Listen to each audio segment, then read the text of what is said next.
Hello, hello.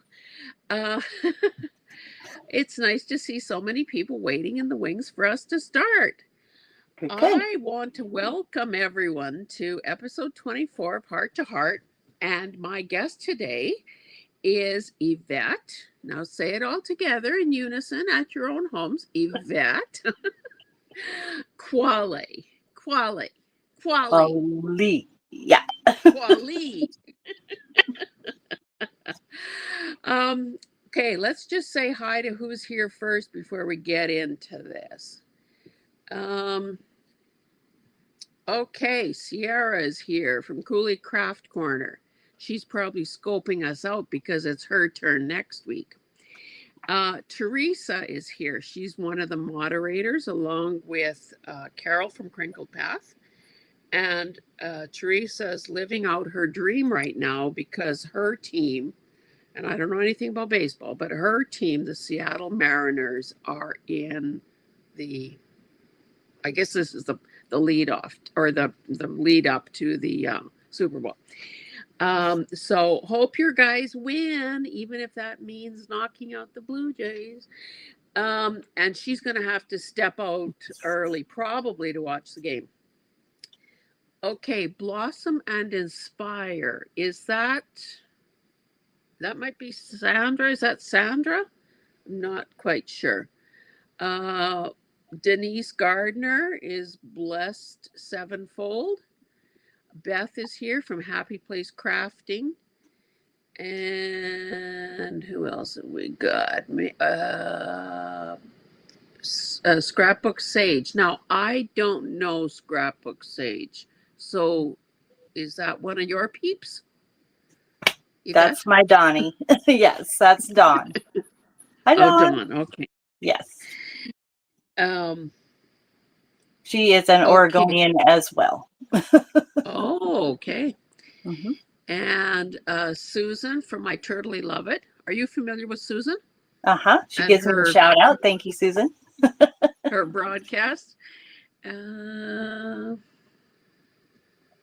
okay, maybe that's got us caught up to date. Yoy, there's a lot of stuff there. Everybody is just, oh, go Mariners. Susie Allen, who is, of course, an awesome subscriber. If she's, oh, and Sierra says that she was an Oregonian 10 years ago. Okay, let us begin. So, Whew. Yvette, the reason I found out about you is because you showed up very innocently in the chat when I was interviewing Caroline from Caroline's Craft Tree. Hmm. And I've since had a conversation, or maybe it was before that, I don't know when, with Caroline. And you guys have kind of a special, working relationship that we'll get into at some point. Oh, and Hope is here as well. Hi, Hope. Um, so, but maybe before we get into that, maybe we should just start at the beginning and tell us, number one. Oh, I think that you were also quite an asset in the chat because it seems to me, well, I know from our little chat before we went live that you are a very, very deadly serious woman who never laughs. She said sarcastically. The woman just laughs all the time and has made me laugh so much. So I'm just hoping that um, Now I that won't laugh. you know that you will. Everyone will get a taste of your sense of humor, and I'm going to make you retell some of those stories. But anyway, I thought that you were kind of clever and maybe a bit of well, maybe smart alecky in the chat. Were you?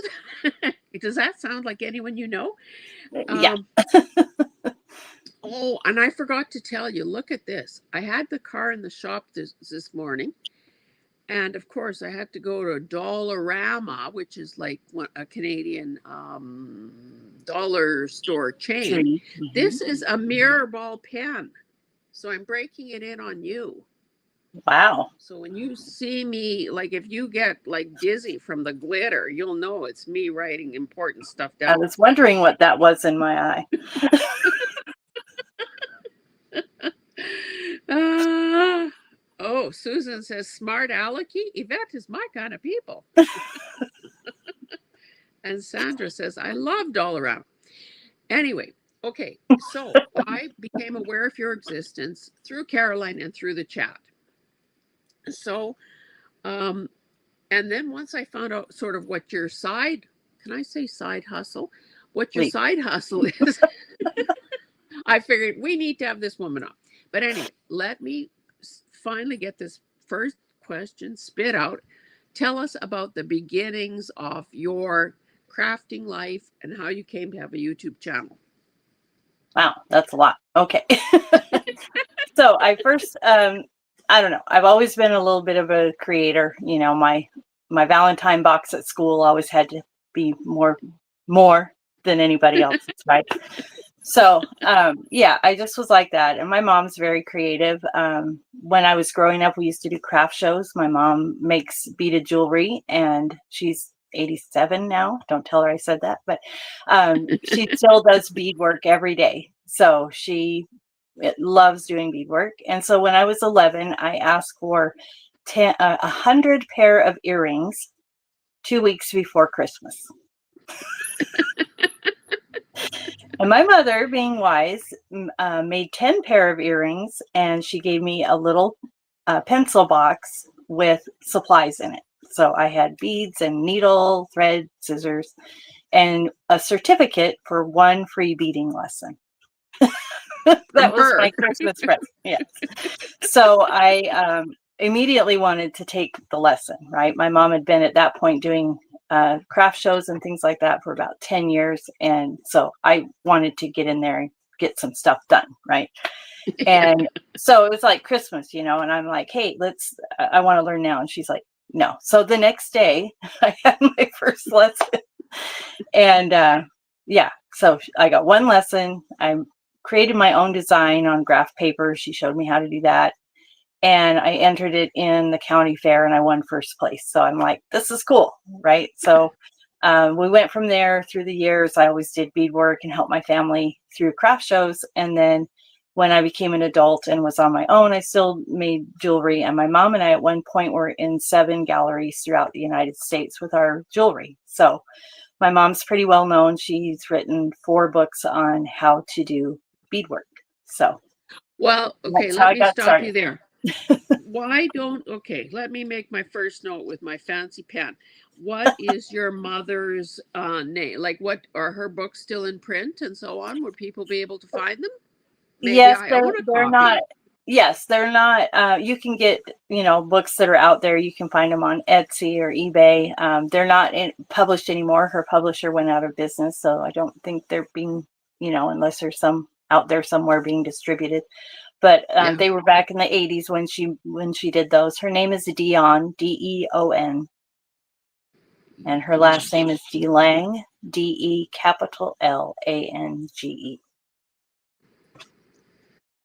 And she's the best. And you're so impartial. Okay, now I know that, like, I've scrolled through your coffee shop, and of course we'll talk about that later.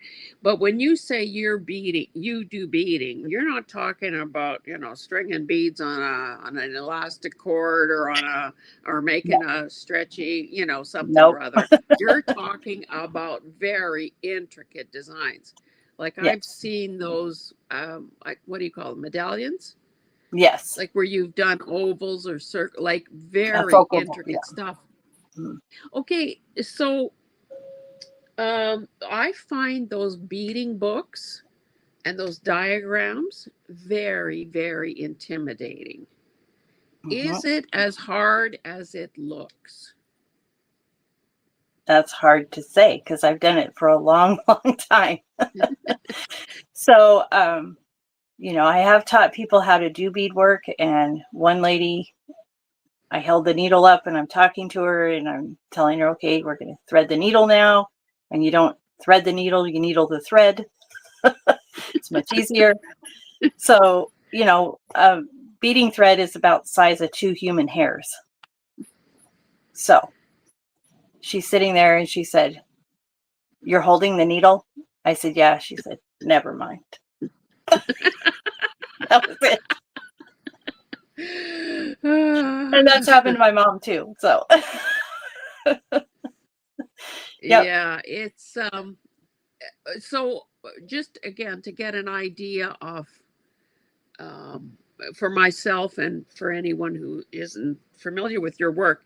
So, would you be the kind of person that does those fancy sort of flat choker type things where there's like there's a repeating design and no. So like loom work, I can do loom work. I don't like doing it. It's a little too structured for me. So I'm more okay. free form. So I do, they call it free form, where you just kind of bead and make something. I do applique, which is the things that you saw in my shop. Those are just little components that I make that you can put a bulb pin on and make it a charm, or you can glue it down. It becomes a focal piece. One of the journals that I made, I took a piece of, it was a comforter and it had these big pansies on it. So I took a piece of the fabric and then I used the fabric as the pattern and did a solid beaded pocket on the journal. So yeah, that took me like 25 hours, but I'm fast. Yeah. So Teresa has linked in there in the chat crazycrow.com beading how-to books, more techniques of beading earrings, Yes. DeLange volume 2. Yes. So she has 4 volumes. And she does all of her books are on what's called brick stitch. So if you've ever seen the earrings, they're kind of triangle on the top and then they have dangles that hang down. They're actually very popular right now. They've come back in, you know. They sell for a lot more than she sold hers for sure. So is that okay? You're saying triangle. So you're talking like sort of if a little kid and a little 4-year-old was drawing a house, yes, peaked roof and straight walls. So yes. you're not necessarily talking about what I would call indigenous beadwork. That is an indigenous stitch. Yes. Yes. Okay, so we're talking about something more than just seed beads, right? Or are we talking seed beads? It's mostly seed beads. And then you use accent beads on it. You know, when I do jewelry, when I do the kind of jewelry that I don't make jewelry as much now because I'm into other things. But you know, I used to do like take a stone and you would do beadwork around the stone and make a necklace out of it, or big beaded bibs with lots of bling and things. And then there's like freeform, which is just kind of like beads go everywhere and do their own thing. So I like like that kind of thing. I'm not a very structured person. And yet your neck is unadorned as we speak. Yes. I don't wear one of those people. I wear my wedding ring. I wear my wedding ring. Yeah. I feel like a Christmas tree if I wear jewelry. Because people look at me and I don't like people looking at me. So, but here I am. Okay. Yeah, here you look are. At me. Yeah, look at you. So, so beading was sort of the beginning for you. Now, you've had your channel for a while because I think before we went live, you said about 2020 you went live. Is that correct? No, I've had my channel for about 3 years. But I made journals starting in about 20. And Dawn, you can correct me in the chat because we started about the same time. So that's how I met Dawn, was through Lindsay with Nevermore Creation 17. She used to have a channel and she did consignment journals. So you would send her journals, she sells them, and then you get the money for them. So I had 15 journals that I made and didn't know what to do with. And I'm like, maybe I should do something with these. And that was the beginning of the end, so to speak. So yeah, go on with that story, because really that is So I started in what paper sets crafting. you apart from other people that we've talked to in the heart to heart. So yeah, tell us all about that. Okay, so about that time I was given 4 paper pads by a friend, and I had never done a paper craft in my life. And she said, "You're creative. You'll think of something." So I'm like, what can I do with this? So I made a composition, but altered composition book. I made a couple cards. I'm like, okay. Well, right. And then I stumbled on a group that is no longer on Facebook, but it was newbie junk journal makers. And I was like, a junk journal. That sounds like something I might get into. So I looked into it, and then of course I put my own creative spin on it, because I could use, the thing I like about junk journaling is I can use all the other things that I love to do. Like, I like little white buttons, and I can put those on a journal, and I like embroidery, and I like to hand stitch. I don't know how to run a sewing machine. I have one, but I don't know how to run it. So I just do everything by hand. So and then I can incorporate my beads in it. So I do beaded trim around the outside of some of my journals, or I make the beaded components, I make tassels. So long story short, I had 15 journals. I sent them into Lindsay. This was when junk journals were first coming, to the forefront of crafting, and people were like, not really, I'm still asking what's a junk journal, but there were some people who were like, oh, junk journal, right? So sent them in, and I was like, on a wing and a prayer, I hope somebody likes my work, and they all sold within 10 hours. So I was like, okay. Don't you hate when that happens? I wish it happened again, but it doesn't happen again that quick. But so I kept sending them in, and I did that for a few years. Well, then she made an announcement on her channel that she was going to go back to teaching, and that she would no longer be doing consignment journals. And it was such a benefit to me to get my name out there and get my work out there, and people, appreciating my work, that I didn't want it to stop. So, got 2 jobs. Why not take another one? So I messaged her, and I said, would you consider selling me the consignment portion of your business? And she did. And so now people send me journals. So initially I had artists who were in her shop that I had known from her shop that came with me, and we started out that way. And then I've added a few more. I have people from all over the world. I have journals from Switzerland and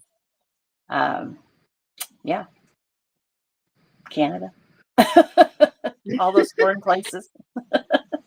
All those foreign places. So, do you want, now, of course, we never know, who might be listening to this and thinking, oh my goodness, I need to have a conversation with this woman, or, here today live, or who might be seeing this in the replay. So, do you want to go into a bit of detail about what the process is like? Because you must sort of vet the stuff that goes into your shop. Yes. And you're the final arbiter of what makes the cut and what doesn't. So maybe talk a bit about because the journals is only one aspect of the business. So yes, tell us about that. Okay, so Lindsay, when she did hers, she would just have people send it in. As long as it met certain criteria, you would just send them in. And, not good, not bad, just saying I'm a different person, so I do things a little different. So I have a little, what I call a guideline, and it's just a written form that I have people sign that says that they'll conform to sending me journals that meet my criteria. And they're very simple criteria. It has to be well decorated. It has to have 60 pages. It has to have a sewn signature, just because that's easier for me to handle and deal with without, papers falling out or things like that. It has to be a good structured journal. I'm not going to show something that's not, well made, or I don't like saying that word. Could be better made, let's say. It's very hard to have to approach someone and say, I'm sorry, but I can't sell this. Yeah. But I have to be honest, because I'm representing not just the artist, but I also have a customer. So I'm in the middle, but I'm a middle kid, so I'm used to it. Well, and it would reflect on you as well as Yes. your business. Mm-hmm. So there have to be standards. Yes.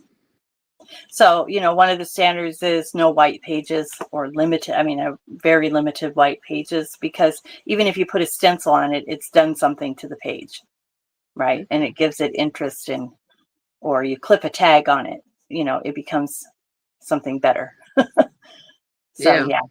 Mm-hmm. And so obviously, you're not Mother Teresa, so you're doing this on a commission basis. So that Yes. obviously is something that you discuss with anyone who might be putting, consigning stuff with you.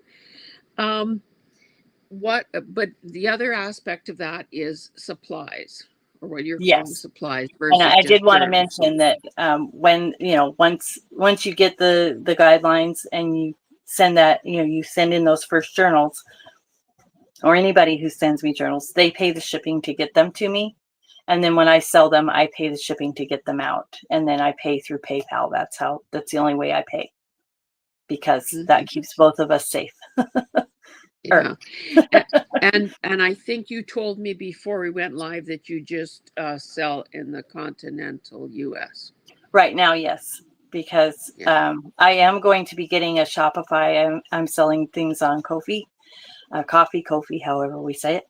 But I am going to get a Shopify here probably by the beginning of the next year, just because then it figures out all those things for me. So, Oh, I see. yeah. Okay. So talk a bit about the supplies. So I have two different kinds of people in my shop. One of them would be an artist, would be anybody who makes a journal, sends it to me that meets the guideline. And then I have what I call suppliers, which are handpicked artists that I handpick and say, will you supply things like journal cards or, anything you'd put in a journal. I get pockets, I get ruffles, I get Dawn sells what she calls little bits, just little snippets that she sews, and people love her little bits. So we have those, and I sell some digitals, things like that. So yeah, So is that Dawn the same Dawn that's in the chat? Scrapbook Sage. Mm-hmm. Yep. Okay, I see. And so, of course, you're selling some stuff for Caroline's Craft Tree. So you have some of Yes. her that forgot what it's called, but the sewn paper. Yes. Mm-hmm. Oh yeah, yeah, lovely. Okay, so that's really good. And of course, as I did with you, what I do with every other one, as I'm preparing to do this interview, I watched a number of videos, and I noticed that. So suppose some obviously you've gotten a shipment of journals from some place or other. You do a pretty detailed flip through, I would think, and Mm-hmm. talk it up, because of course Yes. it's in your best interest as well to sell it. But I am And honest. well, yes, Mm-hmm. yeah, well, you can't, if it's a nearly naked journal, then it's not fully decorated. So that's obvious. So Mm-hmm. yeah, you pretty well have to say what you see. Um, so what happened? Like, no, it just hit me. Do you do sales periodically? Like, I mean, um, do you do live sales? I do, yes. So Dawn and we do live sales on Saturdays sometimes when both of us, our schedules work out. So, and those are kind of preview for me. Dawn makes 300 journals a year. What? Yeah. Yeah. So her goal is 500, I think, this year, right, Dawn? Or is it 1,000? Just kidding. She's at How 500. is that Her goal. possible? And so, How is that? she's a machine. That's what I tell her. I say, how are we even friends? Because she mass makes and she makes it, oh, I made 4 journals today. I'm like, I say, Dawn, I made 1 this month, so we are in a challenge. We co-host a challenge together. We've been doing that. This is our 2nd year. So that is hashtag 12 by 12 Junk Journal Challenge 2025. And we have 8 other artists who are co-hosting that with us throughout the year. And we take a journal that we want to make or something we want to do. We've done organizational videos. We've done mass make videos. So we take something that's on our bucket list of things to do and we do it that month. And we show one video saying, here's what I'm going to do this month. And then we show one video saying, look what I made. Or look what I did. Yeah, and I think Caroline has been part of that too, because I have seen that hashtag. Yes. I saw, in fact, I made a note of it in my notes here. Yes, and it's very low key. We don't require you to do it. You know, you don't have to sign up for the whole year. You don't have to, I mean, it could be, you know, just that I want to work in my craft room 1 day a week this month. So you say, you know, I did it, or I almost did it. I did 3 weeks, you know, whatever.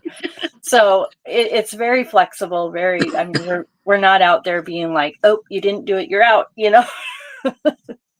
So it's just for us, for a way to get it done and encourage other people to get things from their bucket list. Everybody has a bucket list of journals they want to make, you know. Okay, so let's just back up here, because I think I was busy writing and thinking and maybe missed something. So is it an open collaboration? Anyone could do it? Or Yep. is it by invitation? No, anybody can jump in when they want. They can hashtag it if they want. They can make a video if they want. They don't have to. We don't require anything. I mean, we're just like, it's more of, we all had these bucket lists of things we wanted to do. And Dawn said, hey, let's just do them. Let's create this hashtag and do the things. So I think that's awesome. Now you keep calling it a bucket list, but do you think that would lend itself to those things, like maybe some of us that have maybe been collecting a lot of components for a lot of projects, and that's as far as the work has gone? It's just right. The collecting. Mm-hmm. So, because honestly, I've been that moving thing. stuff. Make that thing. Okay, good to know. I just want to, I don't, before it slips out of sight, Carol, you met Carol beforehand. Where the heck did that comment go? She had a question. Oh, well, and Hope wants to know, Colette, you've never been called Colette before, have Yes, I have. Does Yvette have contact information? But I guess it must all be on your channel, right? Yeah, you can find my email on any of my videos, and just email me and tell me you're interested in consigning, and I'll send you the paperwork. Yeah, and Yvette, her channel name is her name. Yes, and I keep it simple. Yvette's Junk Journal Shop is your coffee shop handle. Yes. Mm-hmm. So you're not going to find her. Okay, so Dawn is saying that you have 10 people in the collab this year. Oh, mm-hmm. Caroline is here. Oh, Caroline, you probably heard, were your ears burning? I've been talking about you. As my grandson would say. Oh, that's a good thing to do. Yeah. Oh, and she's saying that you guys made a hashtag for anyone who can join. Mm-hmm. Open for any craft, since many of our friends may not always junk journal.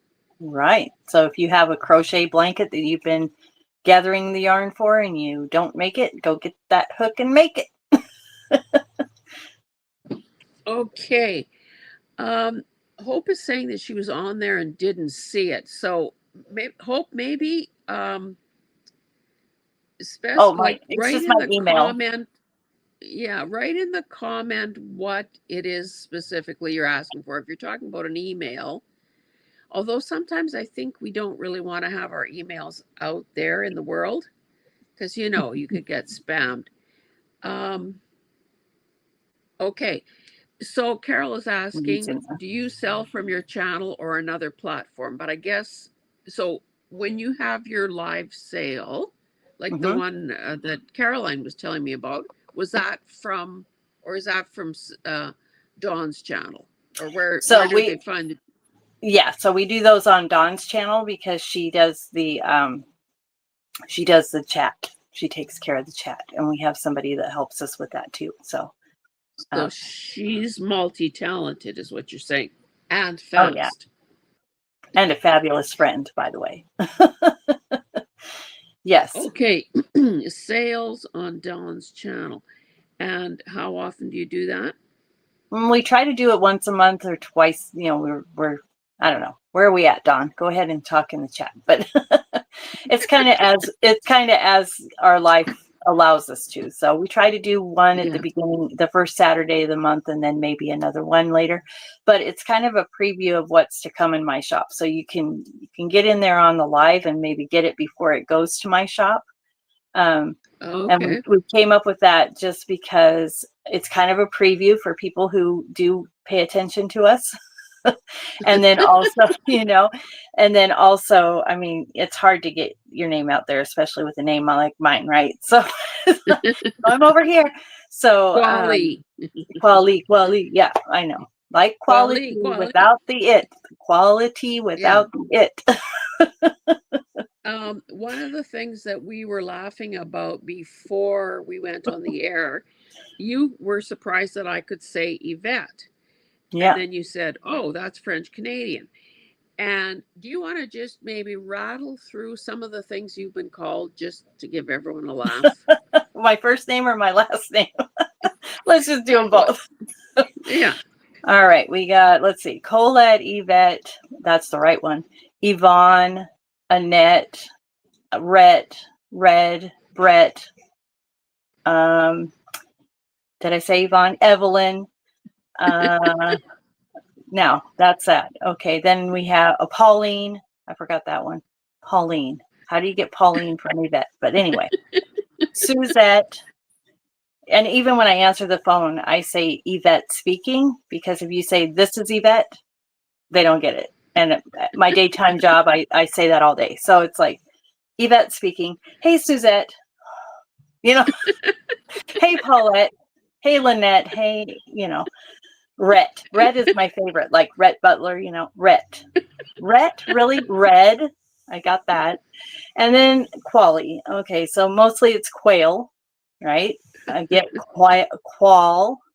Oh, I forgot the whole Yvette, Yvette. Yeah, I got qual, I got quell, I got quail, I got Quinn.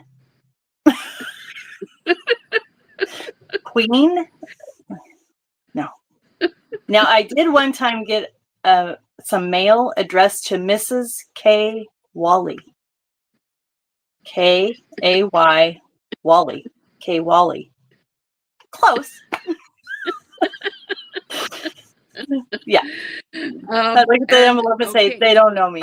It's really easy because when people call you and they don't know how to say your name, you just know, I don't know this person. You can say my name, good luck. Yeah. Well, and it sounds like you might answer to just about anything also. So Mama Juju is part of your little gang there too, I guess it looks like. Yes. She helps us moderate the live, so she tries to keep us in line. Well, and she hardly likes to laugh. No, not at all. Yeah.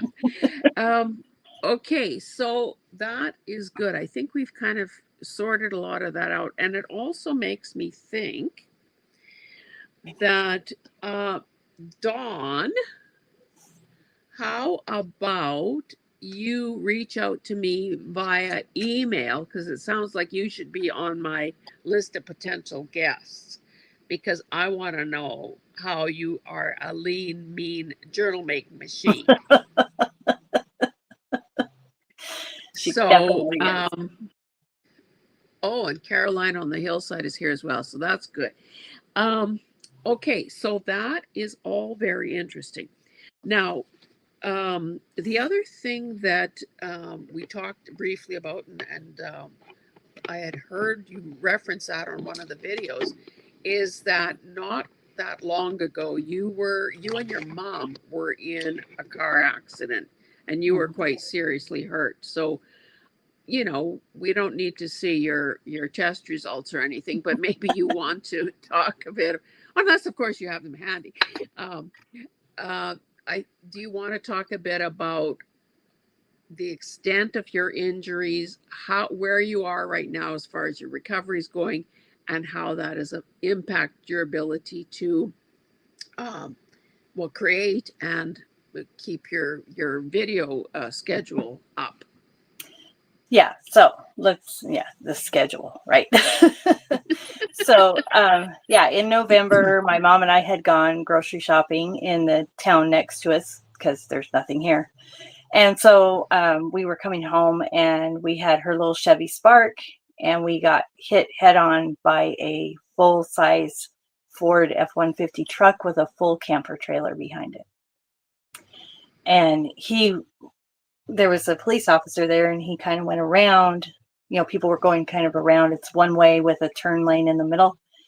And he just all of a sudden just slid right in front of me. He was 7 to 10 feet in front of me and had nowhere to go. I had a 12-foot ditch on the side or he was jackknifing the other way. So at the last minute, I turned the wheel because I didn't want, I don't know, in my mind, my mom's right there, but I didn't want her to get hurt. So I was thinking I was getting her out of the way.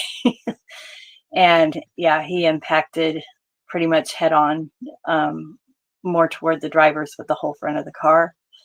And so my mom had 2 broken ribs, a couple broken toes, and then she's still dealing almost a year later with a hematoma around her stomach that overnight she gained like 40 pounds from that. Oh. Yeah. And then I had a broken sternum, couple broken ribs. My pelvis was broken 3 places. My shoulder, wrist, and hip were dislocated. Got a torn retina in my eye. And then I have tinnitus, or however you say that, 3 different sounds in my ears all the time. So, and forgot about my 5 compressed disc in my back. So, yeah. That is horrendous. Because of course I didn't hear that till just now. Number one, it sounds like maybe you were blessed in that you're not dead, because Absolutely, yeah. I hear head on and we both thought that. And I think double funeral. Um, and that's, like you say, that's almost a year ago. And I know from life experience that sometimes soft tissue injuries are a lot harder and slower to heal than broken bones. So is that part of what your mom is dealing with Yeah. the blood thing in the stomach area? Yep. Yes. And I love, like I said this in a previous video, I like my brain, I like my eyes, and I like my hands. So, has your eye healed? So I had to have a laser surgery on it, and I get it checked every so often.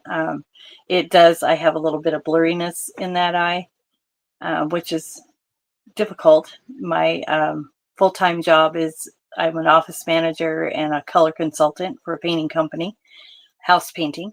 And so, I'm like, hope this doesn't affect my color eye. It's kind of how I make my living. So there are days when it's a little bit worse than other days, but yeah. So did you say detached retina? Yeah. That is terrible because, again, more information than anyone probably needs. Those of us that are very severely myopic are at risk of a detached retina. Touch wood, has never happened to me. But I understand that the recovery is something gruesome because they make a patient lie face down for a couple of weeks. Yes. Now I had a torn retina. I didn't have a detached. But so the torn retina can become a detached retina. So that's why they have to get it taken care of relatively quickly. I started out because they asked me, in the hospital, like, name the top 3 places you hurt. And it's like, are you kidding me? From here to there. Everywhere. Yeah. So, there's that. And I did not mention my eye at that time because they said, I said I see little black spots, and that's all I saw at that time. Oh, that's normal. Well, they found out that the impact was so severe that we had hematomas on the backs of our eyes, that it was that hard. And so within a few days of the accident, I was having like a curtain at the top, and I had mountaintops at the bottom, and I had flashing lights on the side, and blurred vision. And so we went in and they took care of it, and so far it's reattached, but they said I'll have to get it checked periodically pretty much for the rest of my life. So there is that. And I might have to go back to wearing glasses. So do you still have an issue with something like with your peripheral vision where it feels like there's something there even now? My peripheral vision on this side of my face is much further back than this side. And sometimes if I move my eyes too quick, I'll get flashes, things like that. So that's still happening a little bit. So is that as good as it's going to get? Could be, yeah.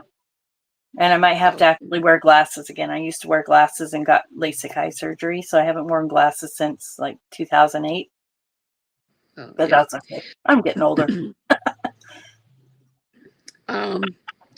Well, that is that's terrible. So now, I'm just glad we're both still here.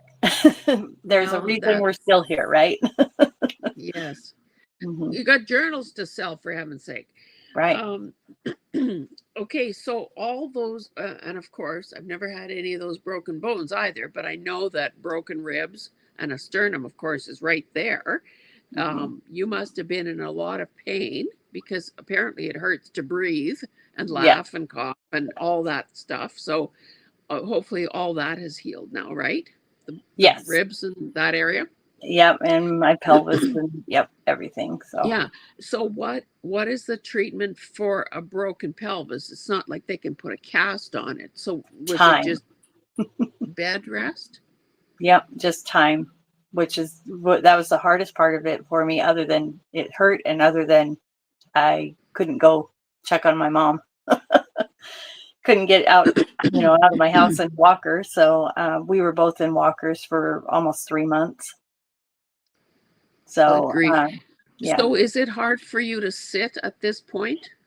Sometimes, I'm doing good today, but sometimes it gets pretty hard, or, I have to adjust a little bit here and there. But yeah.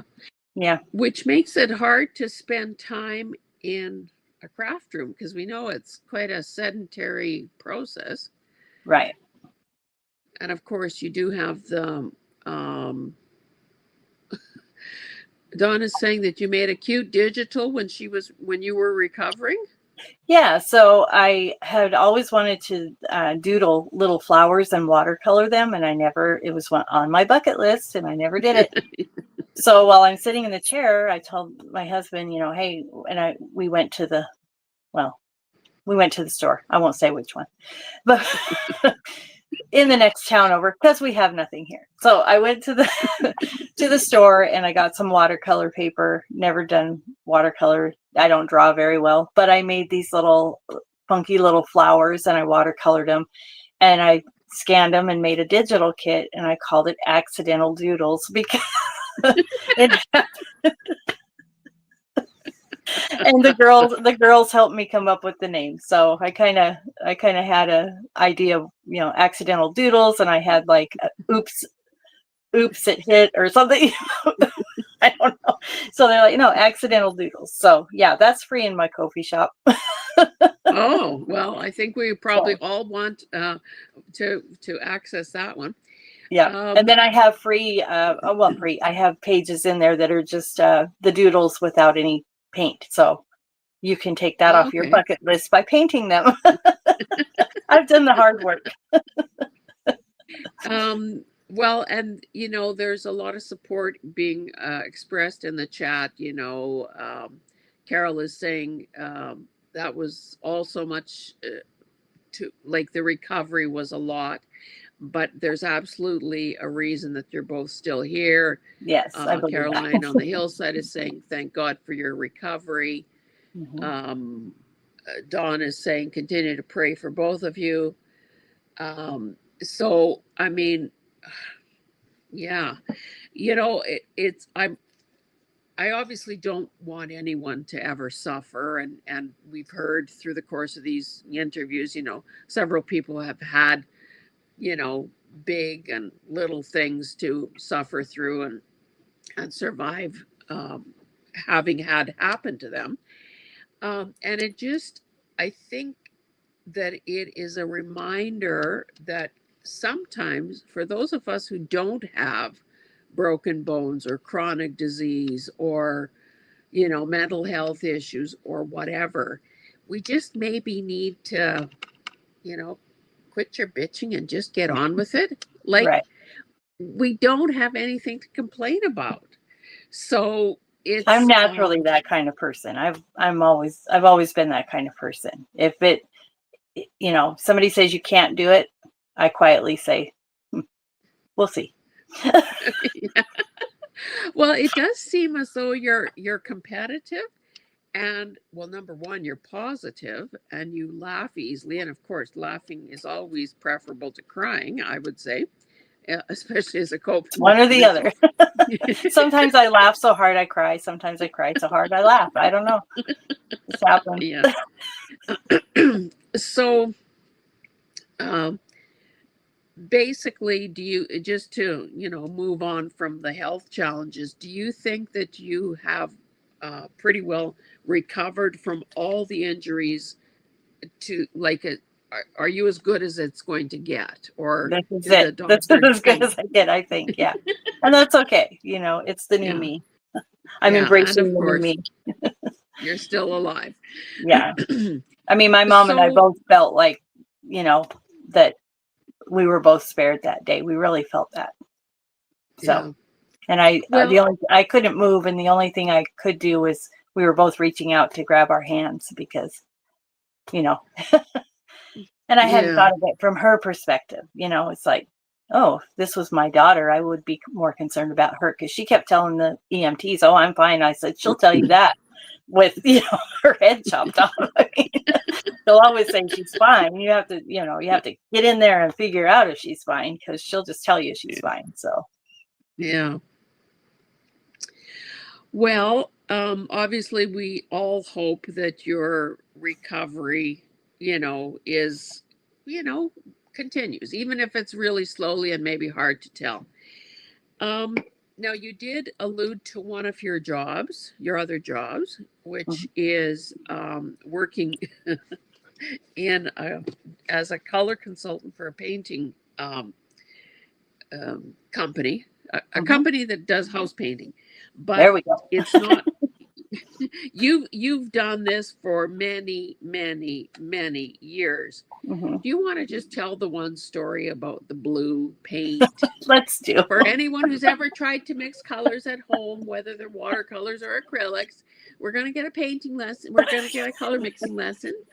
Okay. So I used to work at Sherwin-Williams, worked there for about 19 years. And I had a lady come in and she had a gallon of paint that she purchased. And she said, okay, well, I bought this paint. It's blue. And I don't want to paint my room blue. I decided I want to paint it yellow. And I said, okay. And she goes, so can you make my blue paint yellow? And I said, no. And she said, well, why can't you do that? And she's kind of, I mean, her attitude was kind of, why can't you do that? And I said, well, and you have to be professional. Yeah. One of the things I learned is smile with your face and your voice. That's very hard to do sometimes because sometimes your voice doesn't smile. So she says, yeah, I want you to make my blue paint yellow. I mean, now, personally, I want to bust a gut, right?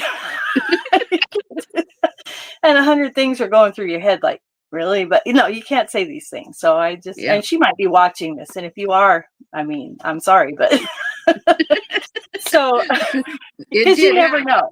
If it happened to someone, it would happen to me that lady would be on here. So she says, yeah, she wants me to make her blue paint yellow. So I said, well, I can't do that. And she said, well, why not? And I said, well, because if I add yellow, it'll turn green. And she said, well, how do you figure that? I said, yellow and blue makes green. And she slapped her hand on the counter and she looks right at me and she goes, every time?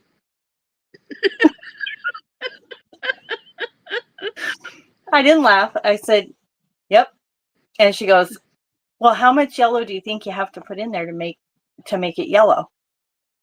And I said, it won't ever be yellow. It'll always be green. Well, why? Yellow and blue make green. Well, I don't know what that means. I said, they're primary colors. You can add red to the blue and get purple. You can add yellow and get green, but you'll never get yellow from blue. So she says, well, I don't know. I'm a baker. Ding. I say, okay, you're making cookies. And she's like, okay, I'm making cookies. I said, and the recipe calls for nutmeg, and all you have is cinnamon. You accidentally grab the cinnamon and you put it in there. And she's like, okay, and you stir it up. She's like, yeah. I said, well, and then you realize it and you want it to be nutmeg. So I said, you can add nutmeg and have a cinnamon nutmeg. You can leave the nutmeg out and have cinnamon cookies, but no matter how much nutmeg you put in, you'll never have a nutmeg cookie. Oh, I get that.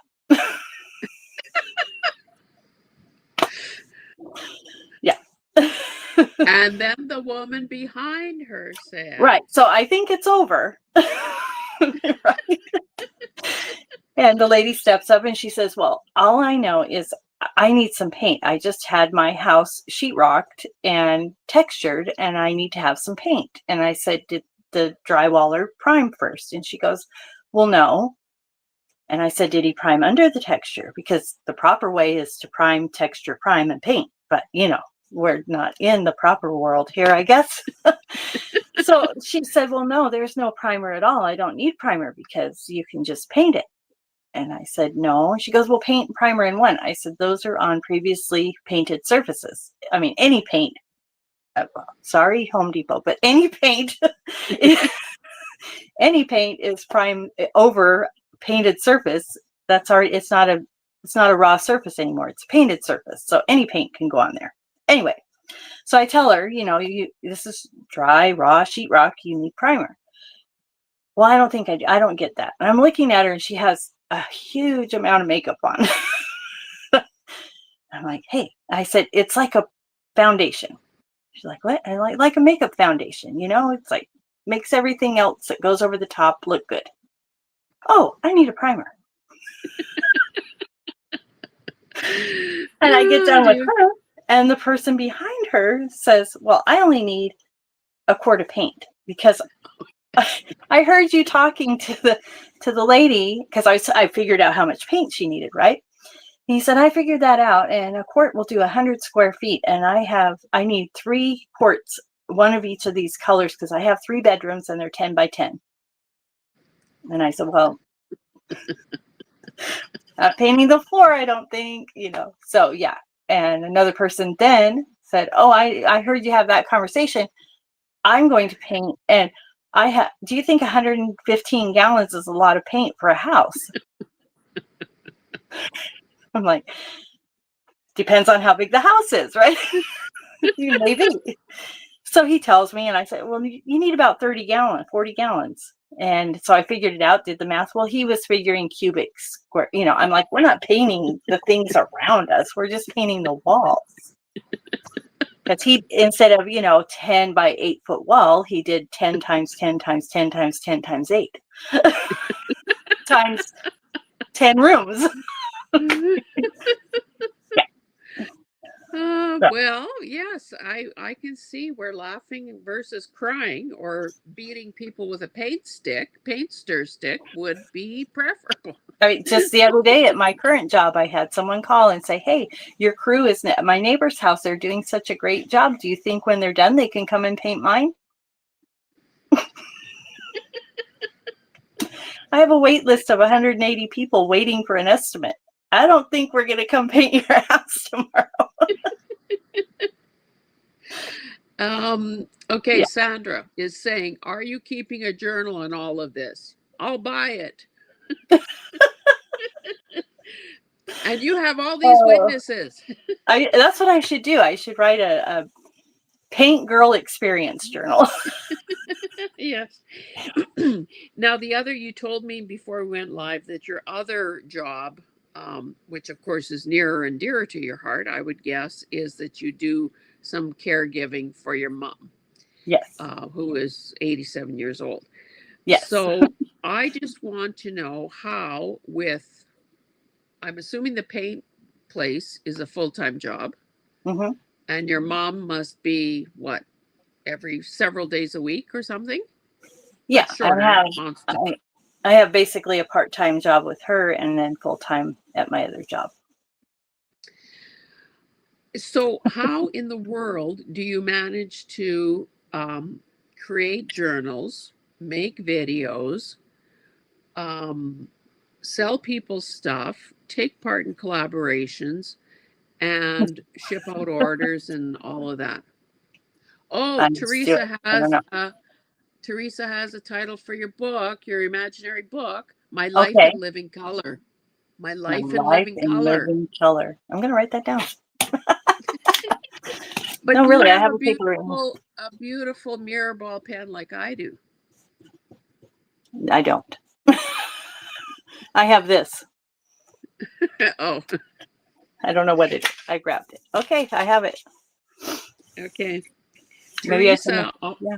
of all my subbies, is the most like an agent or a manager. She's Oh. always she's got it up here.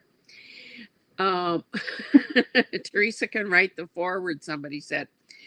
Um, Mind you, if her Seattle Mariners win, we might not be able to breathe the same rarefied air because she's going to be floating on the clouds. The Um, only thing I know about the Seahawks is I once met Jim Zorn. I guess he was somebody on the team. okay, And I okay, only knew but him because of my dad. That's the only reason. Football, but otherwise, no. okay, even this kid knows that the Seahawks and the Mariners are not the same thing. Oh, see, I don't even know that. So much for name dropping that. Okay, so given all of that, how do you structure your day, your week, your life? Tell us everything. Do you sleep at all? Sometimes, yeah. So I try to. Otherwise, I get really goofy. But anyway, yeah. So my job is So 8 you to didn't 5. sleep much last night, right? The other night, yeah, a couple nights ago, yeah. So, No, I mean, I think you're oh, goofy. oh no, this is just me, This right, is Don? Go ahead, Don. Tell him. No, this is oh, just how I am. this is you all grown up, In right? living color, yeah, that's me. Oh, my life is the paint girl, right? Yeah. So, question, yeah, Monday through Friday, I work my regular job, and then the caregiving is kind of, we work that out between after work or the weekend. I usually do 2 days a week and then 1 day on the weekend to do shopping and things like that. And then I try to take at least 1 day on the weekend where I craft for part of the day and then, talk to that man I married once in a while. And So, you're operating under pretty tight quarters as well because your house is quite small and you have extended family living with you. yes, So you have so how many gallons of paint would you need to paint your space? 15. Yeah. So my house is 1,100 square feet and my craft room is 8 by 11 and it's kind of in the middle of the house. So I have a little sign that says on air and I put it on the door and inevitably they open the door and go, hello.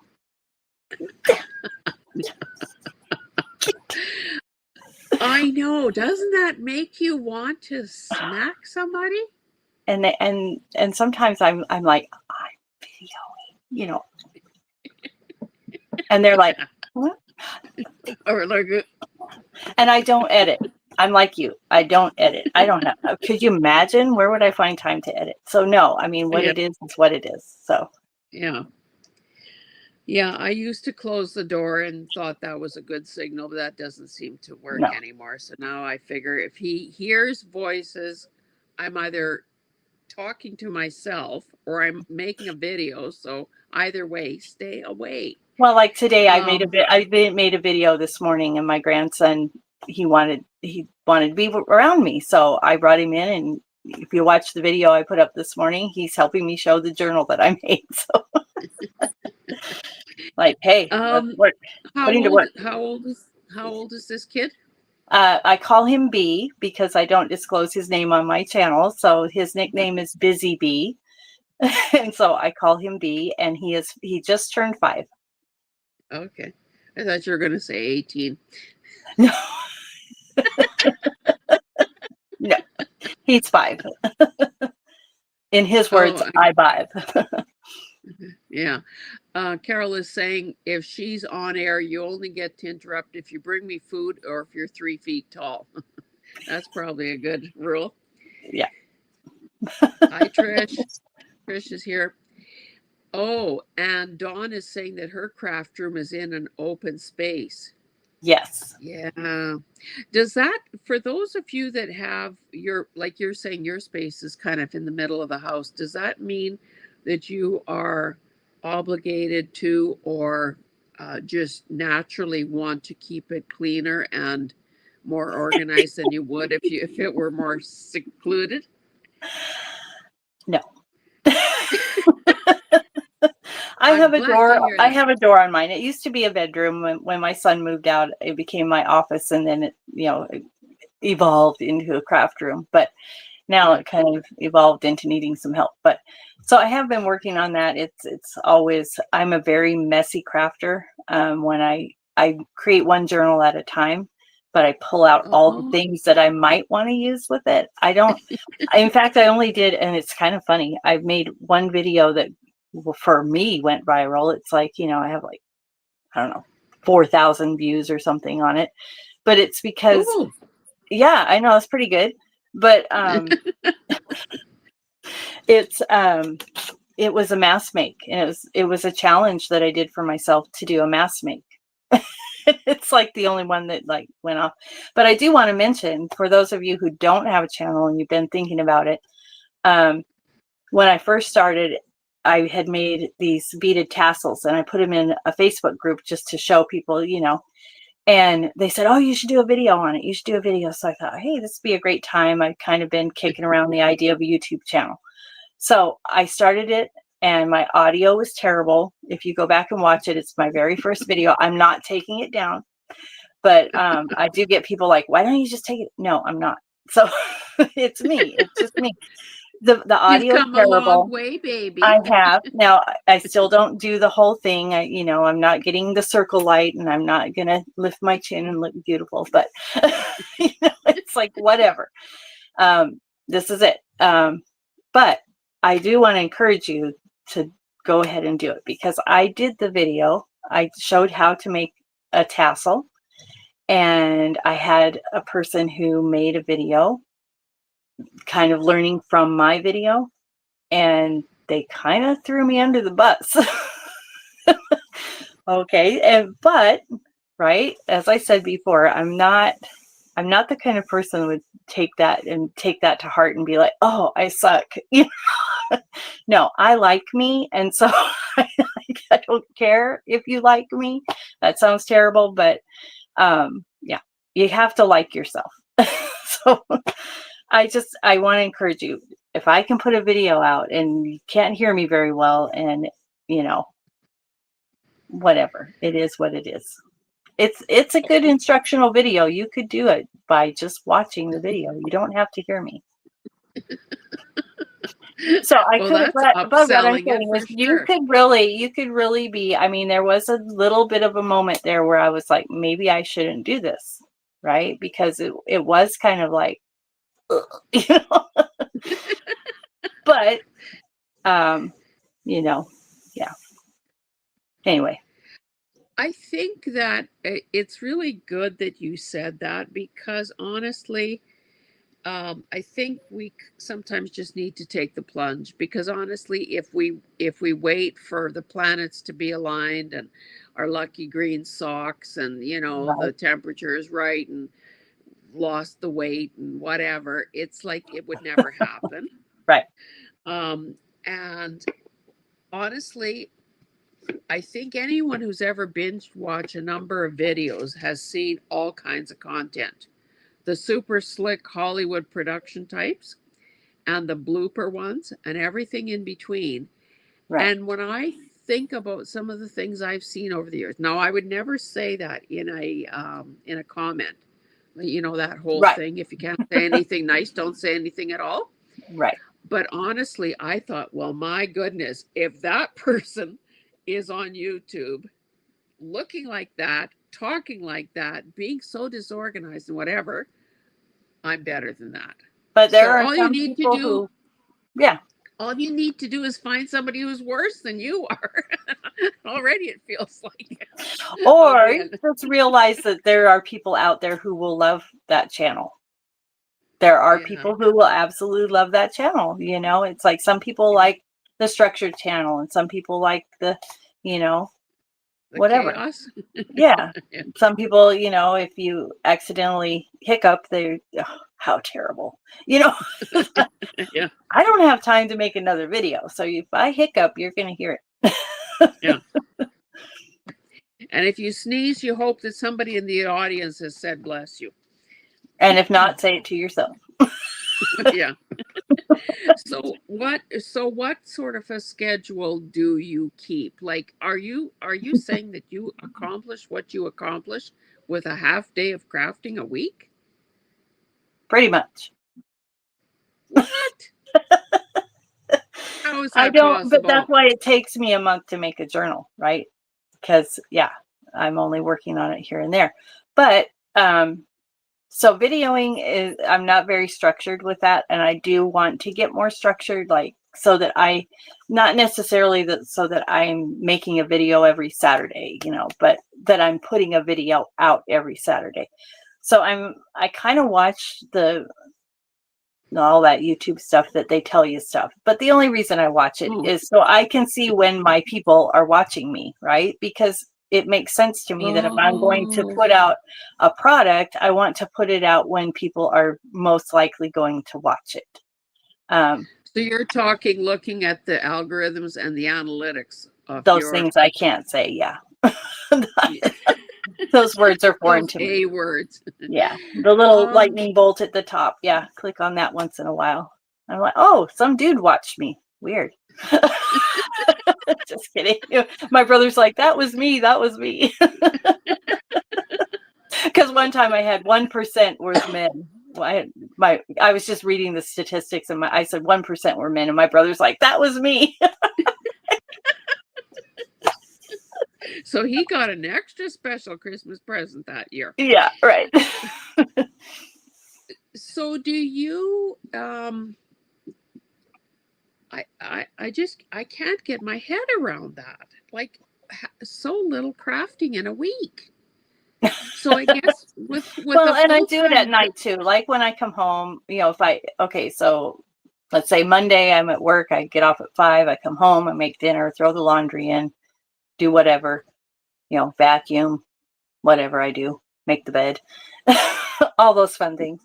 And then, I'll come in here and be in here for an hour or two, something like that, but it is hard to find time because I could be in here all day and, my family kind of likes to see me, especially B. So I think that your first mistake was vacuuming. Like, that seems like, isn't that something that's optional? it is. But Um, after, a month, no, I'm kidding. I actually prefer to sweep. I sweep most of the time. It's so funny. But yeah. So Sandra has said that all my grandsons all subscribe to me. Well, you know what? You're miles ahead of me, because I don't know oh, that any of my relatives subscribe to me. And honestly, I hate to, well, I don't know that it would be groveling exactly, but you'd think that they would do it just out of the goodness of their hearts. Like, But do you really want okay, them here? This is kind of my space. yeah. Oh no, I don't want them here. I just, and You I can don't expect subscribe, just don't come in. it. Yeah. No, Subscribe I think and never my show up here siblings are. again. I think my siblings are. I know my mom is. I know my brother is. I know my sisters Yeah. are. So yeah. Yeah. I'll just point out that Carol, I don't know, is Teresa still here or is she gone? Is she gone to the game? The girls are putting channel links in the chat. So if you have a channel and haven't been listed, you know, make oh Teresa's gone. Make it a point to draw it to Carol's attention and she'll make sure that you get a shout out. Because of course this is part of what this is all about, getting to know more people, a broader range of people, different people, and giving each other a hand up because goodness knows every little bit helps. Um, so what? So you've said that you're messy, and we know that you don't have much time. Hmm. So are you organized? Yes. So Well, my that's a desk good will be thing. messy, but I have, like journals that I've shown go in a certain spot with artists in. So all the artists are in a bin and they're easy to pull out, things like that. My ephemera are over here behind me, and I have one box that says Caroline, one that says Barbara. So all of their things are in there. And then you'll see this here. These are items that are ready to go and be shown just when I find a moment to make the video. So I have Okay. my little tablecloth. I put it out, so I usually make a video when I'm done crafting. I kind of clean up my area for the day, which just means push it to the side till I actually clean. And then, Yeah. put my I have a little lace tablecloth I show things on, and then I'll just pull those things from over there. And but it does take a Yeah. lot of time. I mean, putting things in the shop takes a lot of time. So that's why Don and I started the live, was so that because the way that works is, the live, we show it, what doesn't sell, then I do a full reveal video and then put those in my shop. So before that, I was doing the whole video, and then I have to upload those. So, if I have 8 journals, I have to take 80 photos and upload those 8 items and price them. And, I mean, that does Yeah. take time. So It there's that. is a pain, yes, for Yeah. sure. And one So thing I noticed with coffee, and I hadn't noticed that before, but I did spend some time, scrolling through your listing, and I didn't, I guess I could have looked to see whether there was a special tab for journals and another one there for is, supply. yes. So I Okay. have journals and Anyway, this supplies. was, I also set it up so that if you're watching it and you don't remember the name of the item, because I do ask people to name the journal or name the ephemera, so yeah. uh, vintage, whatever, vintage roses ephemera pack, right? So that I can find that item first of all easily, and I can put it in Yeah. the shop and it has a distinct name. So you can look it up by the name, or you can look it up, like, if you are interested in what Barbara makes, you type in Barbara's name and all the things that Oh, Barbara okay. makes up. Yeah. The thing that I was going to say though is that, and I don't know, I don't think I've ever looked that hard and long at anyone's coffee shop. But one thing I noticed that if I stopped to get a closer look, like read the description, see all the 10 photos, that it took me back to the top of the list as opposed to back where I was. So I was spending an Hmm. awful lot of time, so I Yeah. don't know if that's just the way it's That's structured just the and way it or is. Yeah. yeah. Well, what can we expect for free, right? Right. um and have you found, because I have a coffee shop, but honestly I don't, I, I'm just terrible at using Instagram, Facebook, and all that stuff. It seems like I put all my eggs in my YouTube basket, Yeah. which is not smart. But I know that Caroline, Kim Newberg, and people like that, they link every single video they do in their coffee shop. Hmm. And if somebody is a follower, they're getting that reminder in their email Right. inbox. So do you like, are you milking this for all it's worth in terms of using all the features? When I remember, right, when Okay, I'm yeah. uploading it 11 o'clock at night. But I did write down some numbers just so that kind of throw that out. So my Ko-fi shop, I have like 872 followers on there. My YouTube channel is just under 2,000 right now. And then my Facebook group, which is, I have two Facebook groups. I have Yvette's Junk Journal Shop, which is my thing, and I don't really do a lot in there. And then I have Yvette's Junk Journal Shop Friends and Fans, which is, other people can post things in there and things like that. And I have 42,000 people in that group. So, What? so when I took that over from Lindsay, that was part of our agreement, was that I got to have access to that Facebook group. So it used to be Nevermore Creations Facebook group.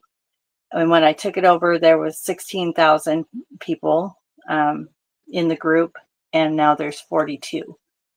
So, and that's in 2 years. So you obviously are a Facebook person, because I think people are either a Facebook person or they're not. And I Yeah. amazingly or sadly am not. Right. I'm not the Um, kind of Facebook person that posts everything about every moment of my life. Mostly I post things as I say, like when people ask me why I moved to Oregon, and I'll put an arrow and show a sunset, this is why I yeah. moved here. That's me. So, but Okay, my let's group, that just group is a lot. That group is a lot. And so Caroline is one of the administrators, and Dawn, and then Joanne Hull, who came over from Lindsay when Lindsay was running it. So we have 4 administrators in there. so they're doing the legwork for you. I do most of that. Okay. Just See, because, that's how dense yeah. I am about Facebook. I mean, it's just, So adding people, or, you get spam posts, things like that you have to kind of watch out for. And I just yeah, implemented a new thing because I was getting a lot of people on there that were doing a lot of freebies, like freebie digitals or digitals for sale. And it kind of was clogging up, that's all you had on there in the feed. And I really wanted that group to become something that was where everybody felt safe and comfortable to share what they make, right? Because a lot of times just putting yourself out there, that's a lot. And I get that. yeah. So, that was so like Mondays, I have Monday make, and Tuesday tutorials or tips, Wednesday, what's on my desk, Thursday throwback, Friday freebie, Saturday is sales and shop. And then Sunday is you shine. So that's like your YouTube channel or your blog.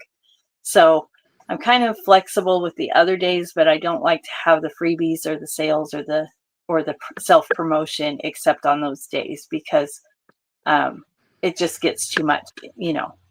I mean, people see that there's 42,000 people in there, and they're like, "Ooh, I can have access to all these people." But Yeah. basically, I tell people, if you're posting more than the 4 administrators post collectively, you're posting too much.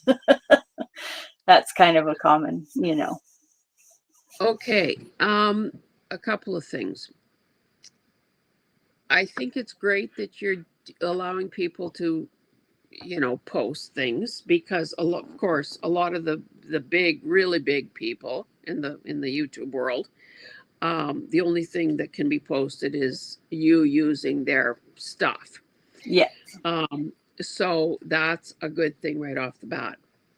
I also think the fact that you have um, dedicated a day to those different categories does tell me that you have an organized brain and that you want things to be structured. Like Don here is saying, the Facebook group has great bones and has grown.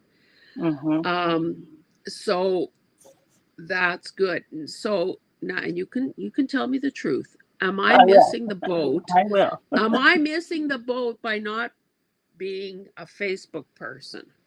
Okay. So I'll be completely honest, because that's who I am. Go ahead and ask Dawn that. She'll tell you. Or Caroline. They will tell you. I pride myself on being an honest person. So I have never personally ever with 42,000 people in my Facebook group, I have never had a direct sale that I can link and say, I got this sale from my Facebook post. So So I might as there's well that. go out and buy a lottery ticket instead, right? Right. For me, the Facebook group, because like I said, I do have just a business, Facebook group, Yvette's Junk Journal Shop, just a business page. And I hardly Yeah. ever post in there. I probably could do better with that. But as for me, I like posting in the other group way more because it's a community and we're all a community. And that way we can encourage people. And I know there's people who might not feel comfortable sharing their creations, or they think people are going to judge them. And if I see that, I'll take that person and get them out of my group. I'm not afraid to remove someone from my group if they're making rude comments, because if that Yeah. person, it might not be the best thing. Okay.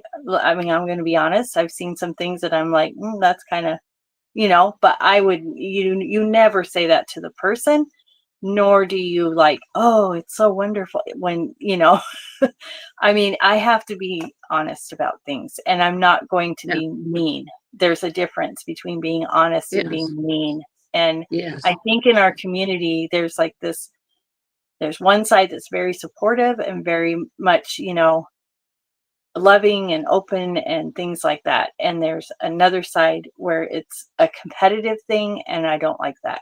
So, you know, um, like you said earlier, I'm a competitive person. I don't feel I'm a competitive person.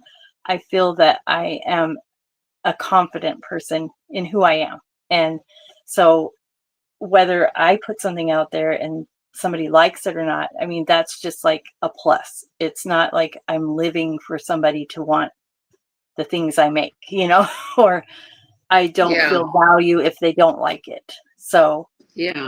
it's all in a Yes. creative process for me. It's creating it and it's putting it out there. And that's what I love about the consignment shop is I get to take journals that somebody has made and put their heart and soul into, because we all know you do it. And I get to put that journal into somebody's hands who's going to appreciate it and love it. And that's Yeah. what's important to me. Do you have repeat customers Yes. buying journals over and over again? Yes. And I have artists who buy journals from other artists. So they're very supportive of one another as well. Yeah. There's people out there who collect other people's journals. Yes. Well, Um, I mean, I do that too. mhm. The only thing is that, sometimes a person can't, you can't afford to buy everything, and are some people's, nor are you always in the right place at the right time to grab one, especially when people don't make two journals a day. Dumb. And like we were talking before we came live, I think that it's different now. It's more saturated. The market is a lot Oh, more yes. saturated. And so when I first started out, I sold those 15 journals in 10 hours. If I made 15 now, I wouldn't sell them in 10 hours. And, Yeah. you question like, oh, is it maybe her personality was different than mine when she presented, and it's like, no, because people will come to your channel. They will come there if they like what they see, right? Yeah. Well, and I think you're right on the money when you say that the market is saturated, Hmm. because I think the same thing, like, and really, what kind of a track record do I have? I didn't know anything about anything, but I always dated back to the start of COVID and the lockdown. So when I think about, say for instance, who was selling digitals, or maybe this isn't a fair analogy, because of course I would have only known about the really big names, because that's the way the search engine works, and it's going to tell you about the, Roxy Creations and the Pam at the Paper Outpost, and Shabby Dabby Dude on all these people, and Artie Mays, and Hmm. you watch certain channels, and the name dropping, and then like, you want to learn everything, so you go down that rabbit hole and you follow it, and now everyone and his brother is selling digitals, Mhm. So I think the very same thing has happened with digitals. It's, Yeah. you know, And then you have people who, it's not a junk journal. I mean, I get that all the time. It's not a junk journal if it's got a digital in it. It's not this, it's not that. yeah, It's like, you know, I don't label myself. So I'm yeah, certainly not yeah, going to label someone else's artistic outlook. Now yeah, there are some things that, when I get a journal, I consider it more a journal than a junk journal, right? I would consider my own journals. I mean, junk journal to me is just a term that we use, and it doesn't have, my journals don't always have junk in them. It yeah, has repurposed things in it for sure. I mean, yeah, but I like to mix it yeah, up. I mean, I'll put, yeah, you know, I'll put boho with botanical. I love to do that. That's one of my favorite things to make. yeah, yeah, Or, shabby chic with some grunge. I mean, yeah. I'll So do that. eclectic, in other words, Yes, very anything eclectic. goes. Yeah. But with, Okay. my main thing is the color. Color is what drives me. So when I create, that's what I Oh, create around. when you grow up, you should work in a paint I store. should. When I was little, I used to be able to ride my bike to the local paint store and pick out 2 paint chips on Saturday because otherwise I used to repurpose them even then. I used them as a notepad. So my mom said, no, you can ride your bike down there. You can only get 2. It's like, do you know how hard that is? Yes, So of I course, me believe that being is me, hard. me being me, how did I go about it? I went over and said, okay, left to right, top to bottom. These two, next day, next Saturday, next Saturday. And pretty soon I had the whole palette. Because if I pick this, I I know I'm going to pick it again, right? I'm So, horrified at the price of those paint decks, that they sell to yes, decorators and painters. But I'll tell you, I sprung for one because I love them so much. right. I, that makes me want to do a video or something about using them. Anyway, I want to see what all this shouting is about. Okay, so Denise, blessed sevenfold, 777 is saying, so if it's okay, I would like to announce that Sandra at Blossom and Inspire is launching her very first consignment shop. This topic was perfect tonight, coming to a live on October 28th at 3 p.m. So, um, is that's going to be in direct competition with you? Is it Okay. not? And of course, you're not the only show in town No. even now, Right. I because mean, I think Lindsay was one of the first that I know of that had a yeah, consignment shop such as this. So yeah, and I'm like I tell people I'm not Lindsay. I'm me, oh, and yeah. yeah. Okay. Oh, and I see what it is. Denise is going to be consigning with sorry, what is oh, that's Sandra. Um okay, so I see. Yeah, yeah, yeah. Okay. Yeah, Carol is saying, can you say that the face group can you say the face group names again in case anyone else wants to join? And I was going to do that because I was trying to capture that myself. So just Yes. repeat what it is. So Oh, my shop is just Yvette's Junk Journal Shop. That's my yeah, Facebook business page. And then I yeah. have Yvette's Junk Journal Shop or Yvette's Junk Journal Shop Friends and Fans. Okay, so shop is in there as well. And Yes. it's the fancy Friends. spelling. Yes. SHOPPE. Yep. Friends. And I did that because of my name. Figure if you can't spell my name, you can't spell shop either. So Caroline yeah, on the and outside is notice I saying, have friends and fans, not fans and friends, because we're friends first, and then you become my fan. okay. Well, and actually fans is really a good word. Number one, who doesn't love alliteration? And Right. number two, um, fans are frankly the people that support each other and whatever. Caroline on the hillside is saying your confidence shines, Yvette. Thank you. That means a lot. Uh, Wasn't always yeah. confident.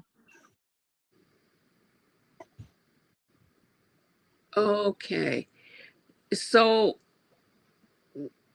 Caroline's Craftery, what is junk to one person is not junk to another person. I love journals because we can do what we want. No rules, no judgments. Just do what you like. Right. And,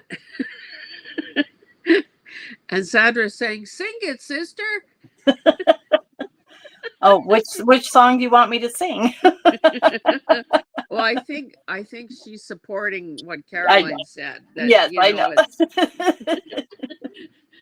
don't tell me you sing too. Are you going to Well, break into remember I song? told you at the beginning of this that I did sing a song to my mom. Oh yes. Yes. Oh. Oh, Okay. So what do you have? Like, okay, we know that you're organized.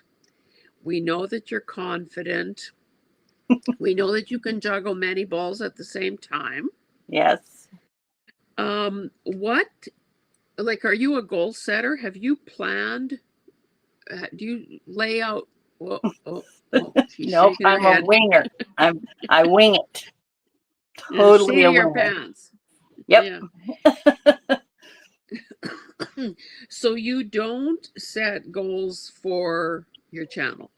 No. Because Do you how make could it?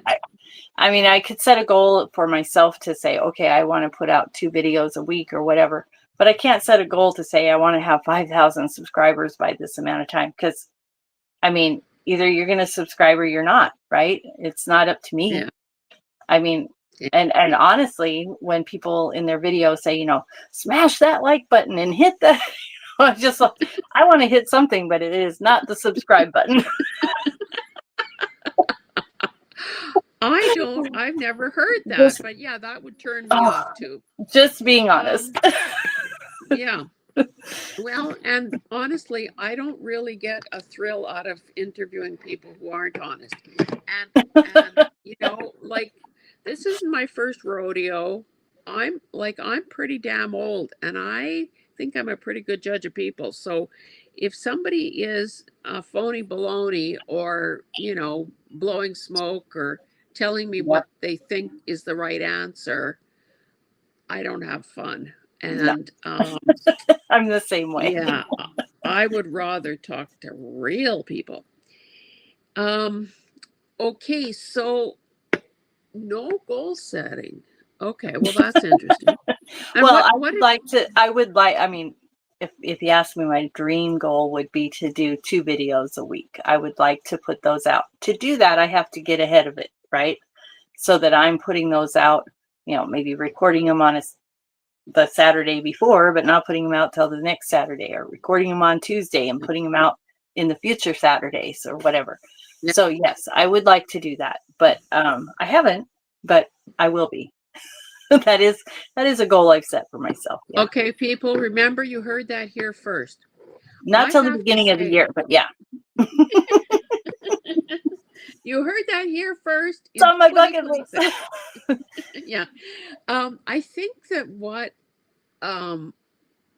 of the best features of YouTube Studio is the fact that you can schedule videos. And in fact, I leaving in a day or so we have a timeshare in Canmore, Alberta, which is in the Rocky Mountains. And so I pack up some food and clothing and craft supplies, and I just go and craft my little brains out for a week. It's a 5-hour drive each way, and I'm Mhm. not packed yet, but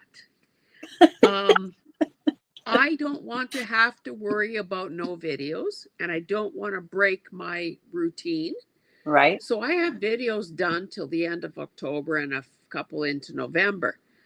But I have to say the downside of doing too far in advance is that when people comment, and I love that people comment, Right. I have no idea what they're talking about because I've long since forgotten the video, especially if it Yes. was a haul video. Yes. Oh, we Yeah. really love that book. And I'm thinking, okay, which book was that? And Speaking of that, I'm not the kind of person that just puts a smiley face if somebody comments. I will I don't think I've maybe missed two maybe comments when I look in my YouTube whatever. I might have two or yeah, three in there that way back that I didn't comment on, but you yeah. know, when you're first starting out, you're like, "Ooh, somebody commented." you know? Oh, I I got wasn't talking to myself. an hour later, I um, got 5 subscribers, okay, Pushing for well, that 100. number one, I think that is commendable that that you reply to comments because honestly, and we've talked about that on this channel before. I think it's kind of disrespectful to be honest if you don't. And why would a person continue to comment if it's like, you're throwing something at the wall and then nothing ever sticks? Right. So Now, yeah, I if I always comment and they don't comment back, I don't take offense by that because, I mean, I don't. That's just me. But I yeah, do know that there are people who are very sensitive about, I commented and she didn't even comment back. yeah. So I always try that. Maybe someday I'll be so big and famous that, my singing career will take off. No, just kidding. I don't sing. I really don't. No, Especially but I happy birthday. Happy birthday, I will never sing. No, my sister's tone deaf and she taught me how to sing happy birthday, and I will not sing happy birthday out loud ever. It's just it, the lip sync. Yep.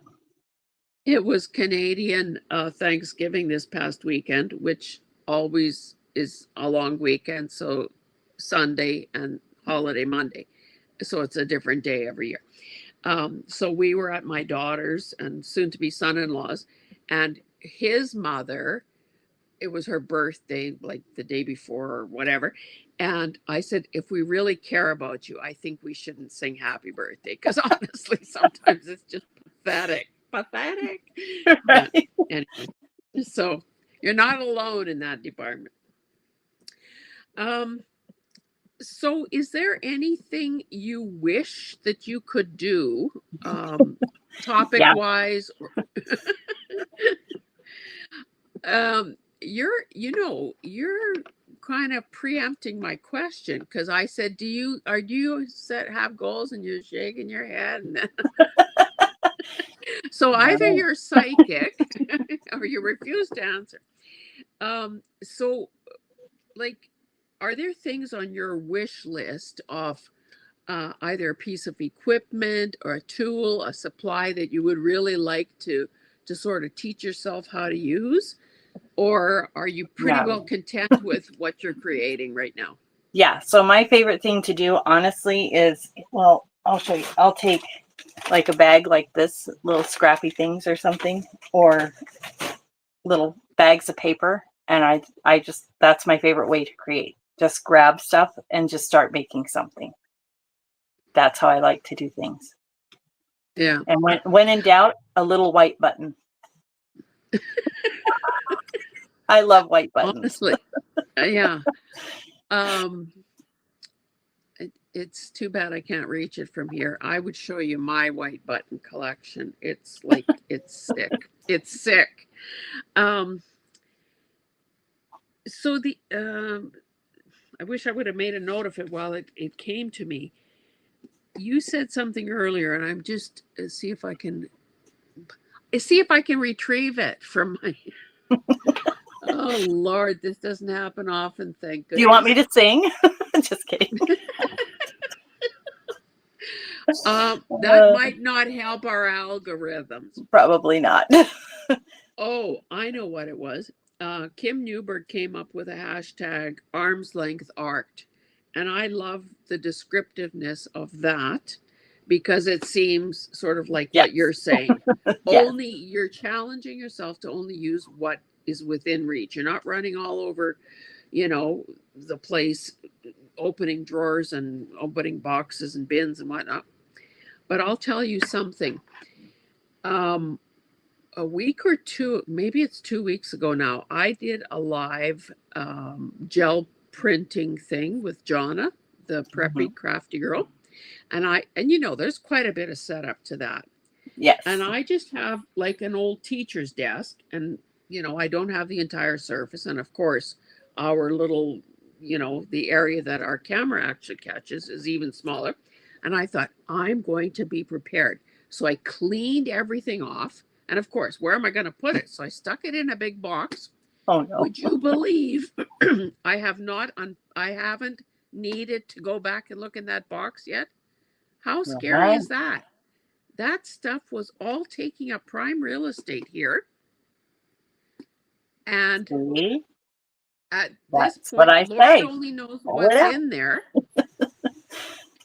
And I find that I do what you have just said, like just use within what's within reach. Because honestly, sometimes it's easier to do that than it is to put it away.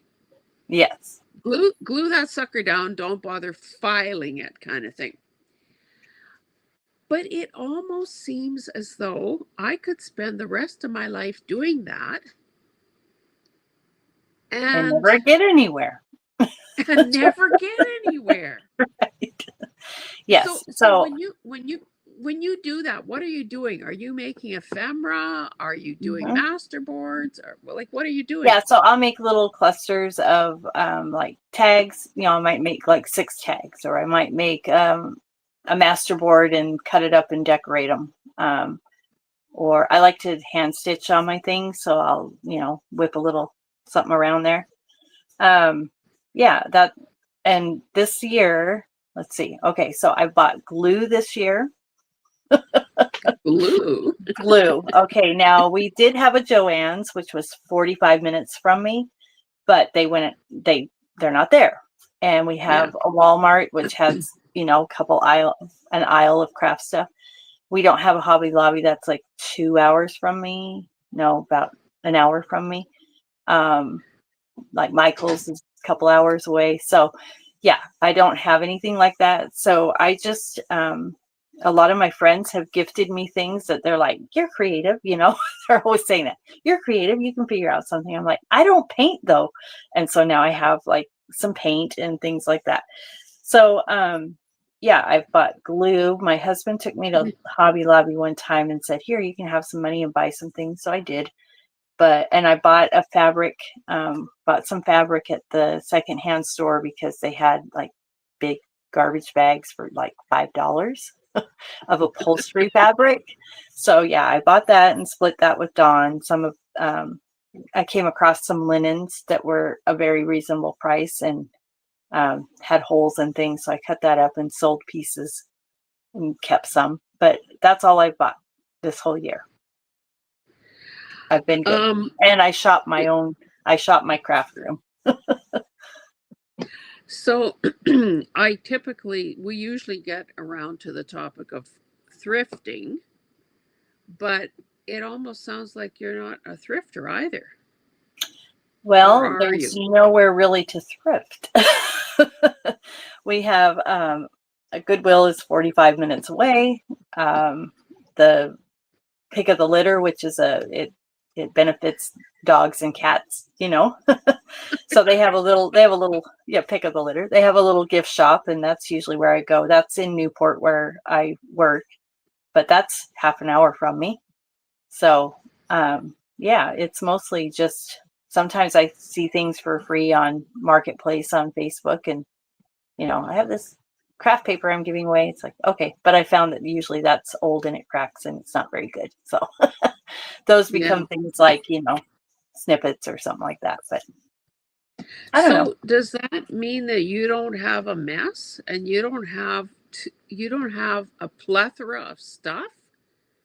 Well, I have like a bin of fabric and I have a whole up above me here is 3 shelves full of beads because my mom used to own a bead store. So when she Yeah. retired, she's like, you got to take half this stuff. And I'm like, okay. So I have that. I have my one sister used to be into scrapbooking. So she's given me some sprays and inks and things like that.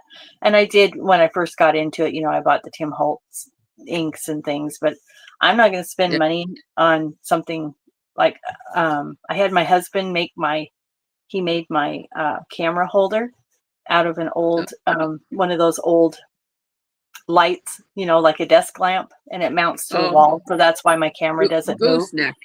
Yes. Yeah. And he made it out of that. So it's mounted to my wall so it doesn't move around. And, my desk is an old door. So. Oh, okay. Number one, Susie wants you to show some of your beading. Do you have anything within reach that might be? Yeah. So I just did a video on the one that I did.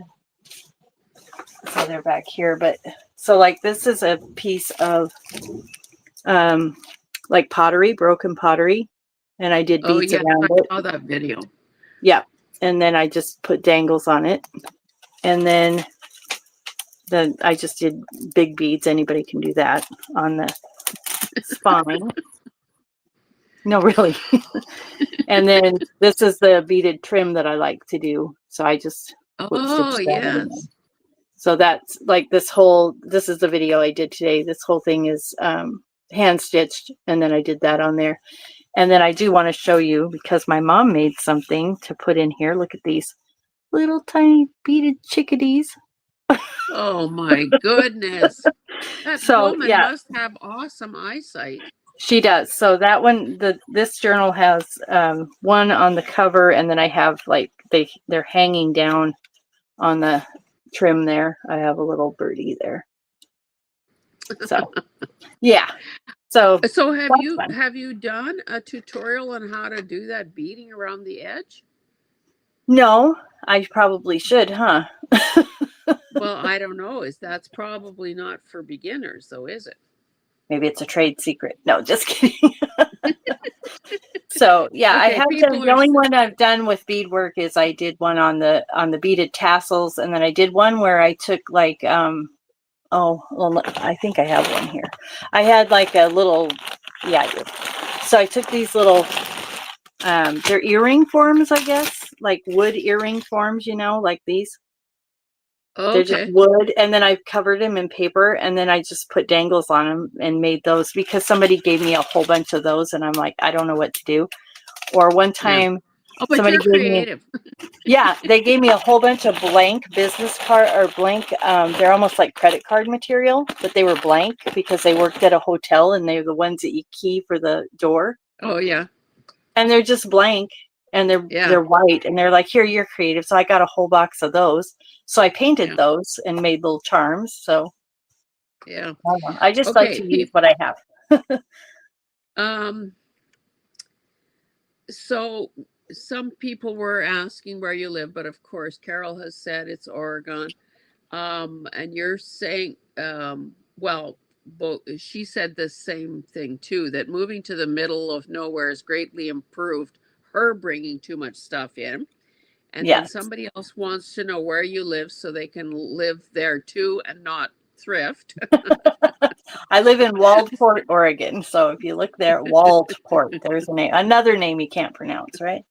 Yeah, it's a little tiny coastal town. So right on the about half-mile up is the house. Trish is the one that says that she could move there and stop spending her money. And then Junk Journal Joanne says, less hoarding then, although I probably just buy more online. And then when you started showing your stuff, it's like, ooh, wow, pretty beading. Oh, adorbs. And then, oh my word, how beautiful. And then somebody else, Hope, had to put sunglasses on. So people love it. Okay, so let's see, awesome beading. Maybe I should watch a tutorial or two. Okay, well that's really good, and I think that it seems, now again, just because we admire something doesn't mean that we can do it or have the patience to do it or have the supplies to do it. But it does seem like if you did some beading videos, it would probably go over pretty well. Yeah. And it, you can just tell that it is, that it's well done, and that it just amps up the finished product. So Right. Now the That's thing with great. the video, and people have asked me about that, how to do the applique around the component, right? So I can show a Yeah. video like that, but it's time consuming. I mean, going around something Yeah. like that 3 times will take me half a day. So, and I'm fast. But it's like, Yeah. so I would have to edit it. I'd have to learn how to do that. So that's a process Yeah. because I wing it. One Yeah. thing that, and I guess we should think about winding down here. It's just I've been having quite a bit of fun with you. One thing that the guest last week was Diane Hubert from Pretty Pink Cottage, Hmm. and I was interested to hear that, like you, she just works on one project at a time. And one project could mean up to 3 journals, but her preferred number is 2 on the same subject matter. So if Hmm. she's doing a sewing journal, it would be 2 sewing journals. Um, and I've been stewing over that and thinking about it and wondering if that's something that I should try doing, simply because I think that there I'm assuming, and correct me if I'm wrong, that there must be a certain simplicity and a certain relief to start something, finish it, check the box, on to the Move on. next thing. Yes. Not only that, I like to be able to, for me, I mean, this is totally just for me. I can only speak for myself.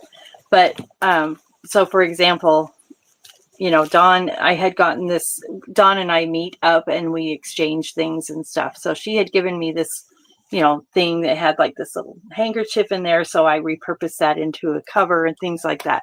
But I like it when you're going through a journal, I literally like to make it so that I'm like, it's telling me a story. It's taking me on a journey, right? So that's just me. I don't want it to all be the same. And I do Yeah, control myself with decorating because it is easy to get where you over decorate, right? So for me, yeah. I decorate the back. Like this page, I just did some stitching around the page just to add to it. Hmm. But Yeah.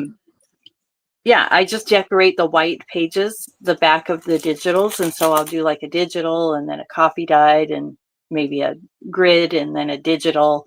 So that way I'm only decorating the back of those pages or front, depending on how I have it in there. But that way it helps me control how much I'm putting in it so that I don't do all the things to the one.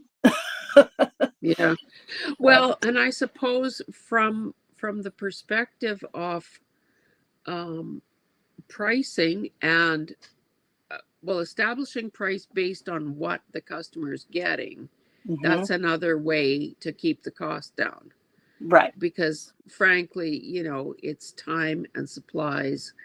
And Right. So when usually if the I add more a person, beadwork, I'm going to do a 1 signature journal where, I might do a 3 signature journal because the time yeah, that it takes me, yeah. yeah. Well, and the same thing, with those of us that every so often do a slow stitched cover, the man hours that go into that, Hmm. the price needs to reflect that, Right. because it's not the same as, gluing a piece of paper to a hard surface and Right. or painting a book cover. Um, okay, so Dawn H Creates is here. Do you know Dawn? I don't. Oh, well, welcome, Dawn. Um, okay, what else? I just want to make sure that we're paying attention to.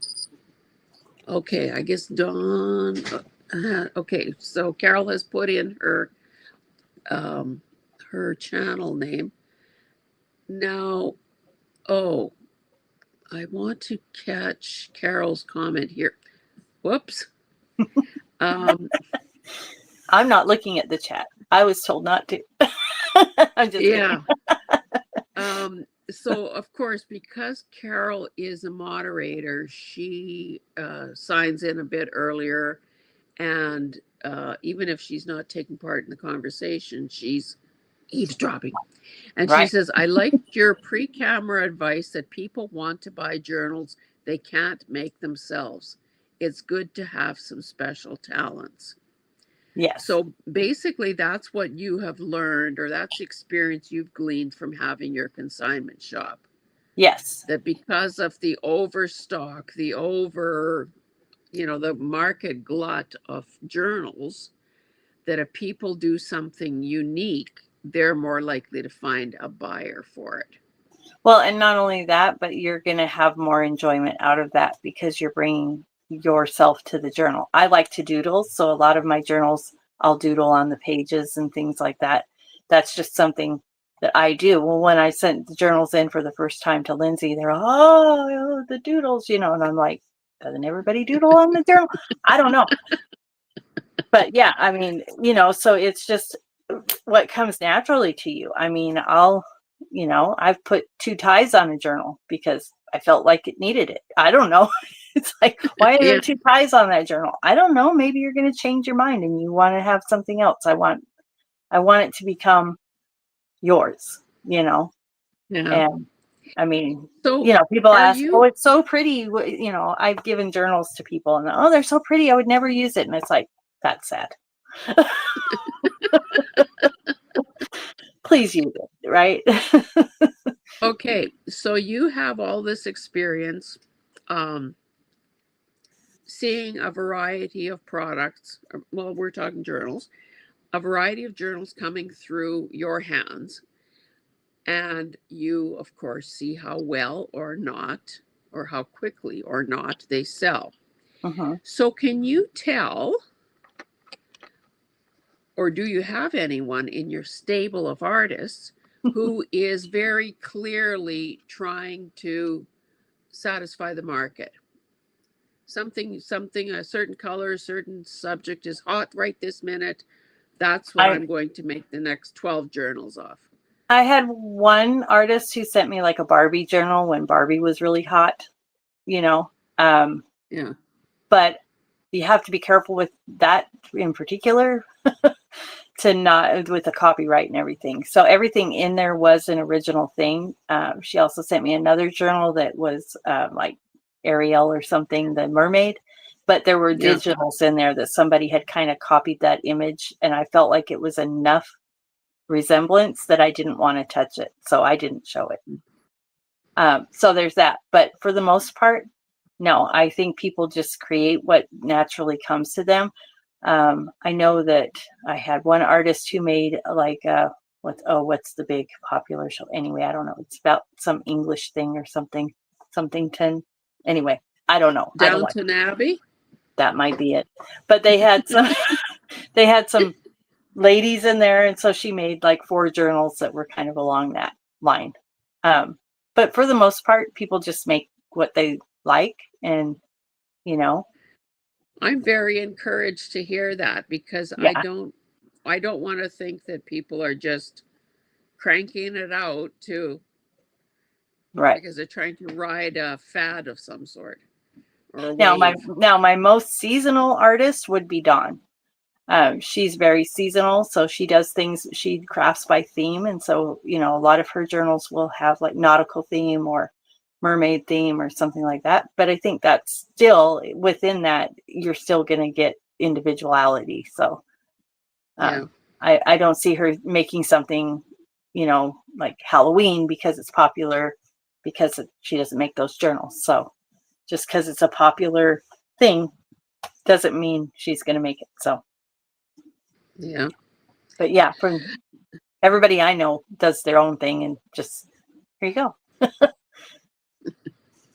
So what like do the goods in the shop sort of have a best before date, or do they stay, like have people ever um like for instance, I take some stuff to a ladies consignment store, so they know from 30 years in business or whatever that if a certain garment or shoes or boots or purse, whatever, hasn't sold in a certain amount of time, they put it on the 50% off rack. Hmm. and I don't know what the time frame is on there. And if it's not gone there quickly, they donate it unless you come and pick it up. So, um, do like if some like I know, okay, for those of us that have an Etsy shop or some other place where we have our stuff listed, we make the decision about what to do now. Do we deactivate it? Do we lower the price? Do we have a sale? Blah blah blah. So how do you handle that? So that's a really good question. So when I was with Lindsay, she dropped her prices fairly quickly. So you would get in there, you would have the journal shown, and within a week, that price is getting dropped a couple dollars. And she would Ooh, just kind of drop it until it sold. But it kind of created an urgency to buy it if you wanted it, because there was, like I said at the beginning, there wasn't as much competition out there.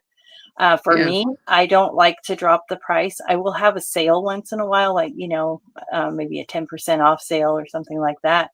Or yeah, you buy something and I give you something in addition, yeah, because I don't want to do that to my artists. I want, and I'm not yeah, putting judgment on anybody who does it. You do you, I do me, right? But for yeah, me, I already feel like the price that I have in there is more than fair. So, and they're only getting a percentage of that. So if I drop the price, their percentage goes down.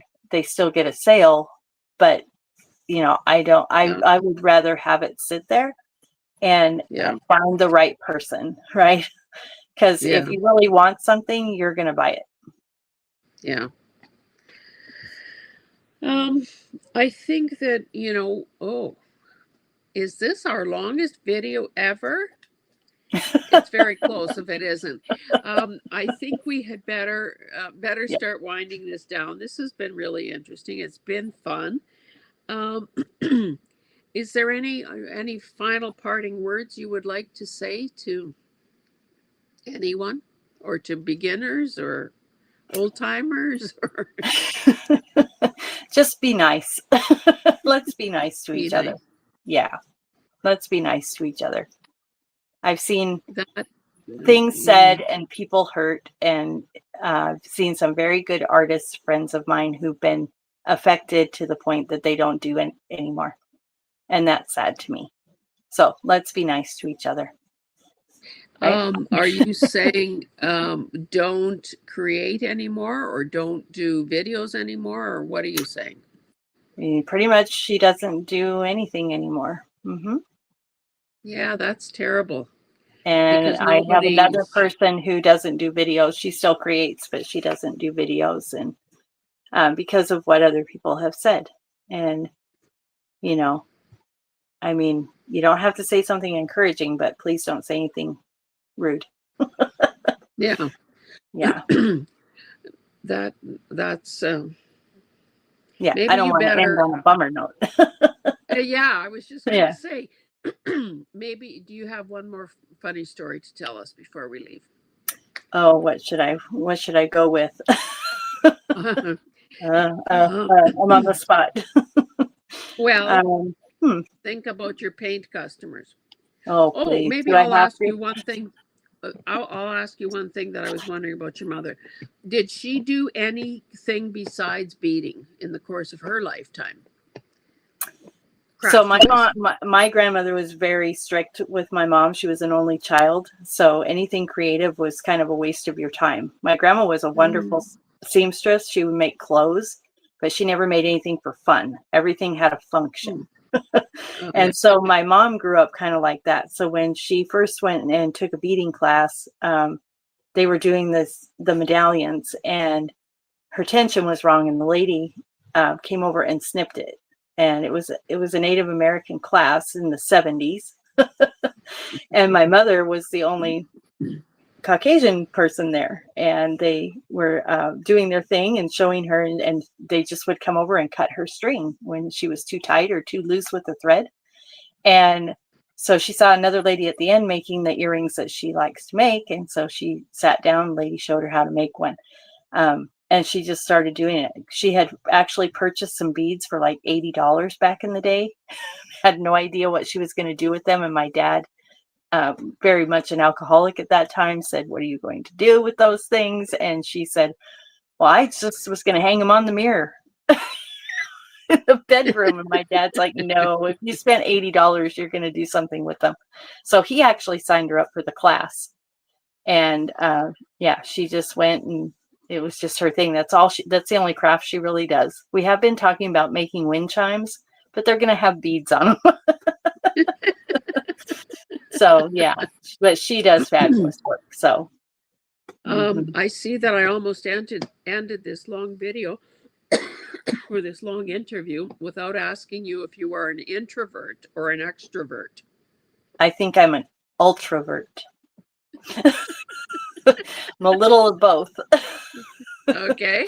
Yeah. And I can be outgoing. I can be outgoing, but I have to be comfortable with people to be outgoing. Otherwise, I'm kind of the girl on the wall.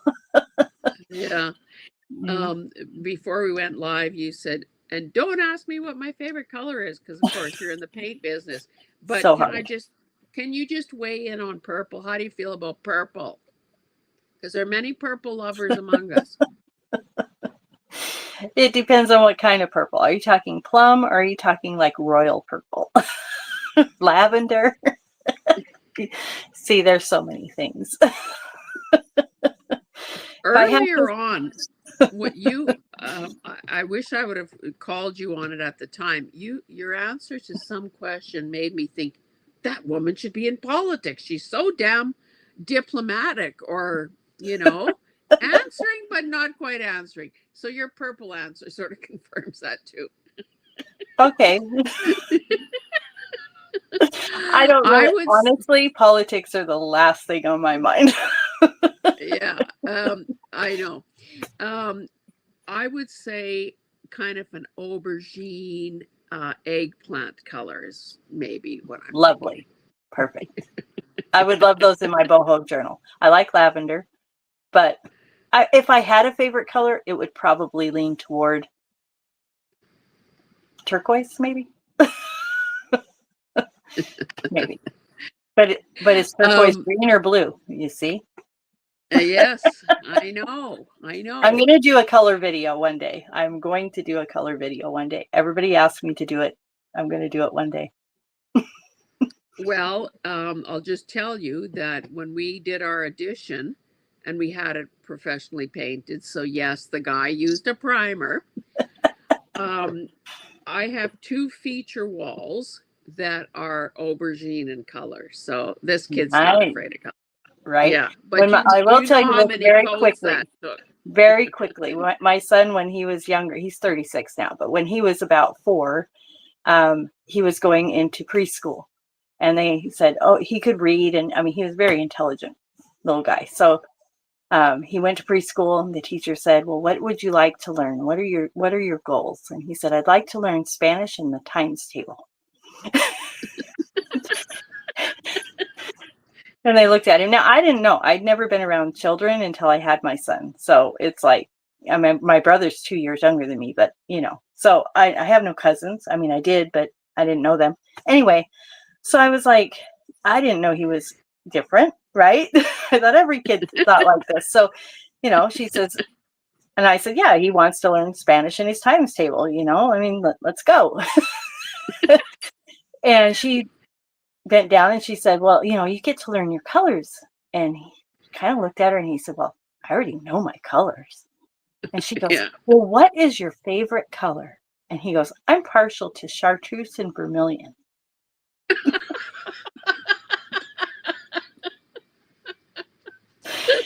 And she looked at me and I was like, yeah. So this is the same kid that was a street poet for 5 years. So, Oh. Well, that is priceless. And I think another thing, hopefully when you do your color video, will you also talk about, I don't remember what decade that was, but do you remember when color draping, where you could go to these parties and these consultants would come and they'd drape you with all these colors? You're a spring, you're a fall, you're a winter. Yeah. Yes. I'm a winter. That was so cool. Right?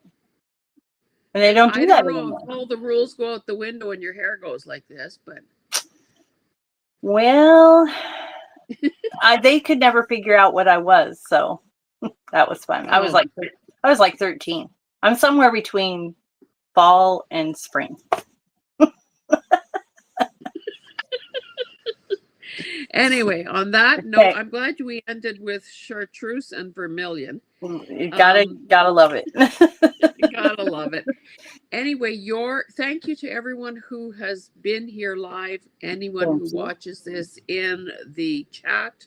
We will experiment on you and do the collaborators thing, Okay. you know, that Carol and Yes. that we talked about beforehand. And as of tomorrow, you should be able to share this live on your channel, Okay. unless the collaborators thing makes that happen automatically. But We'll either see. way, do one thing or the other. All right. Sounds good. Thank you so much. And All it's right. been Thank so you. much fun. Thanks, All right. Yvette. Thank you. Okay, Bye-bye. bye-bye.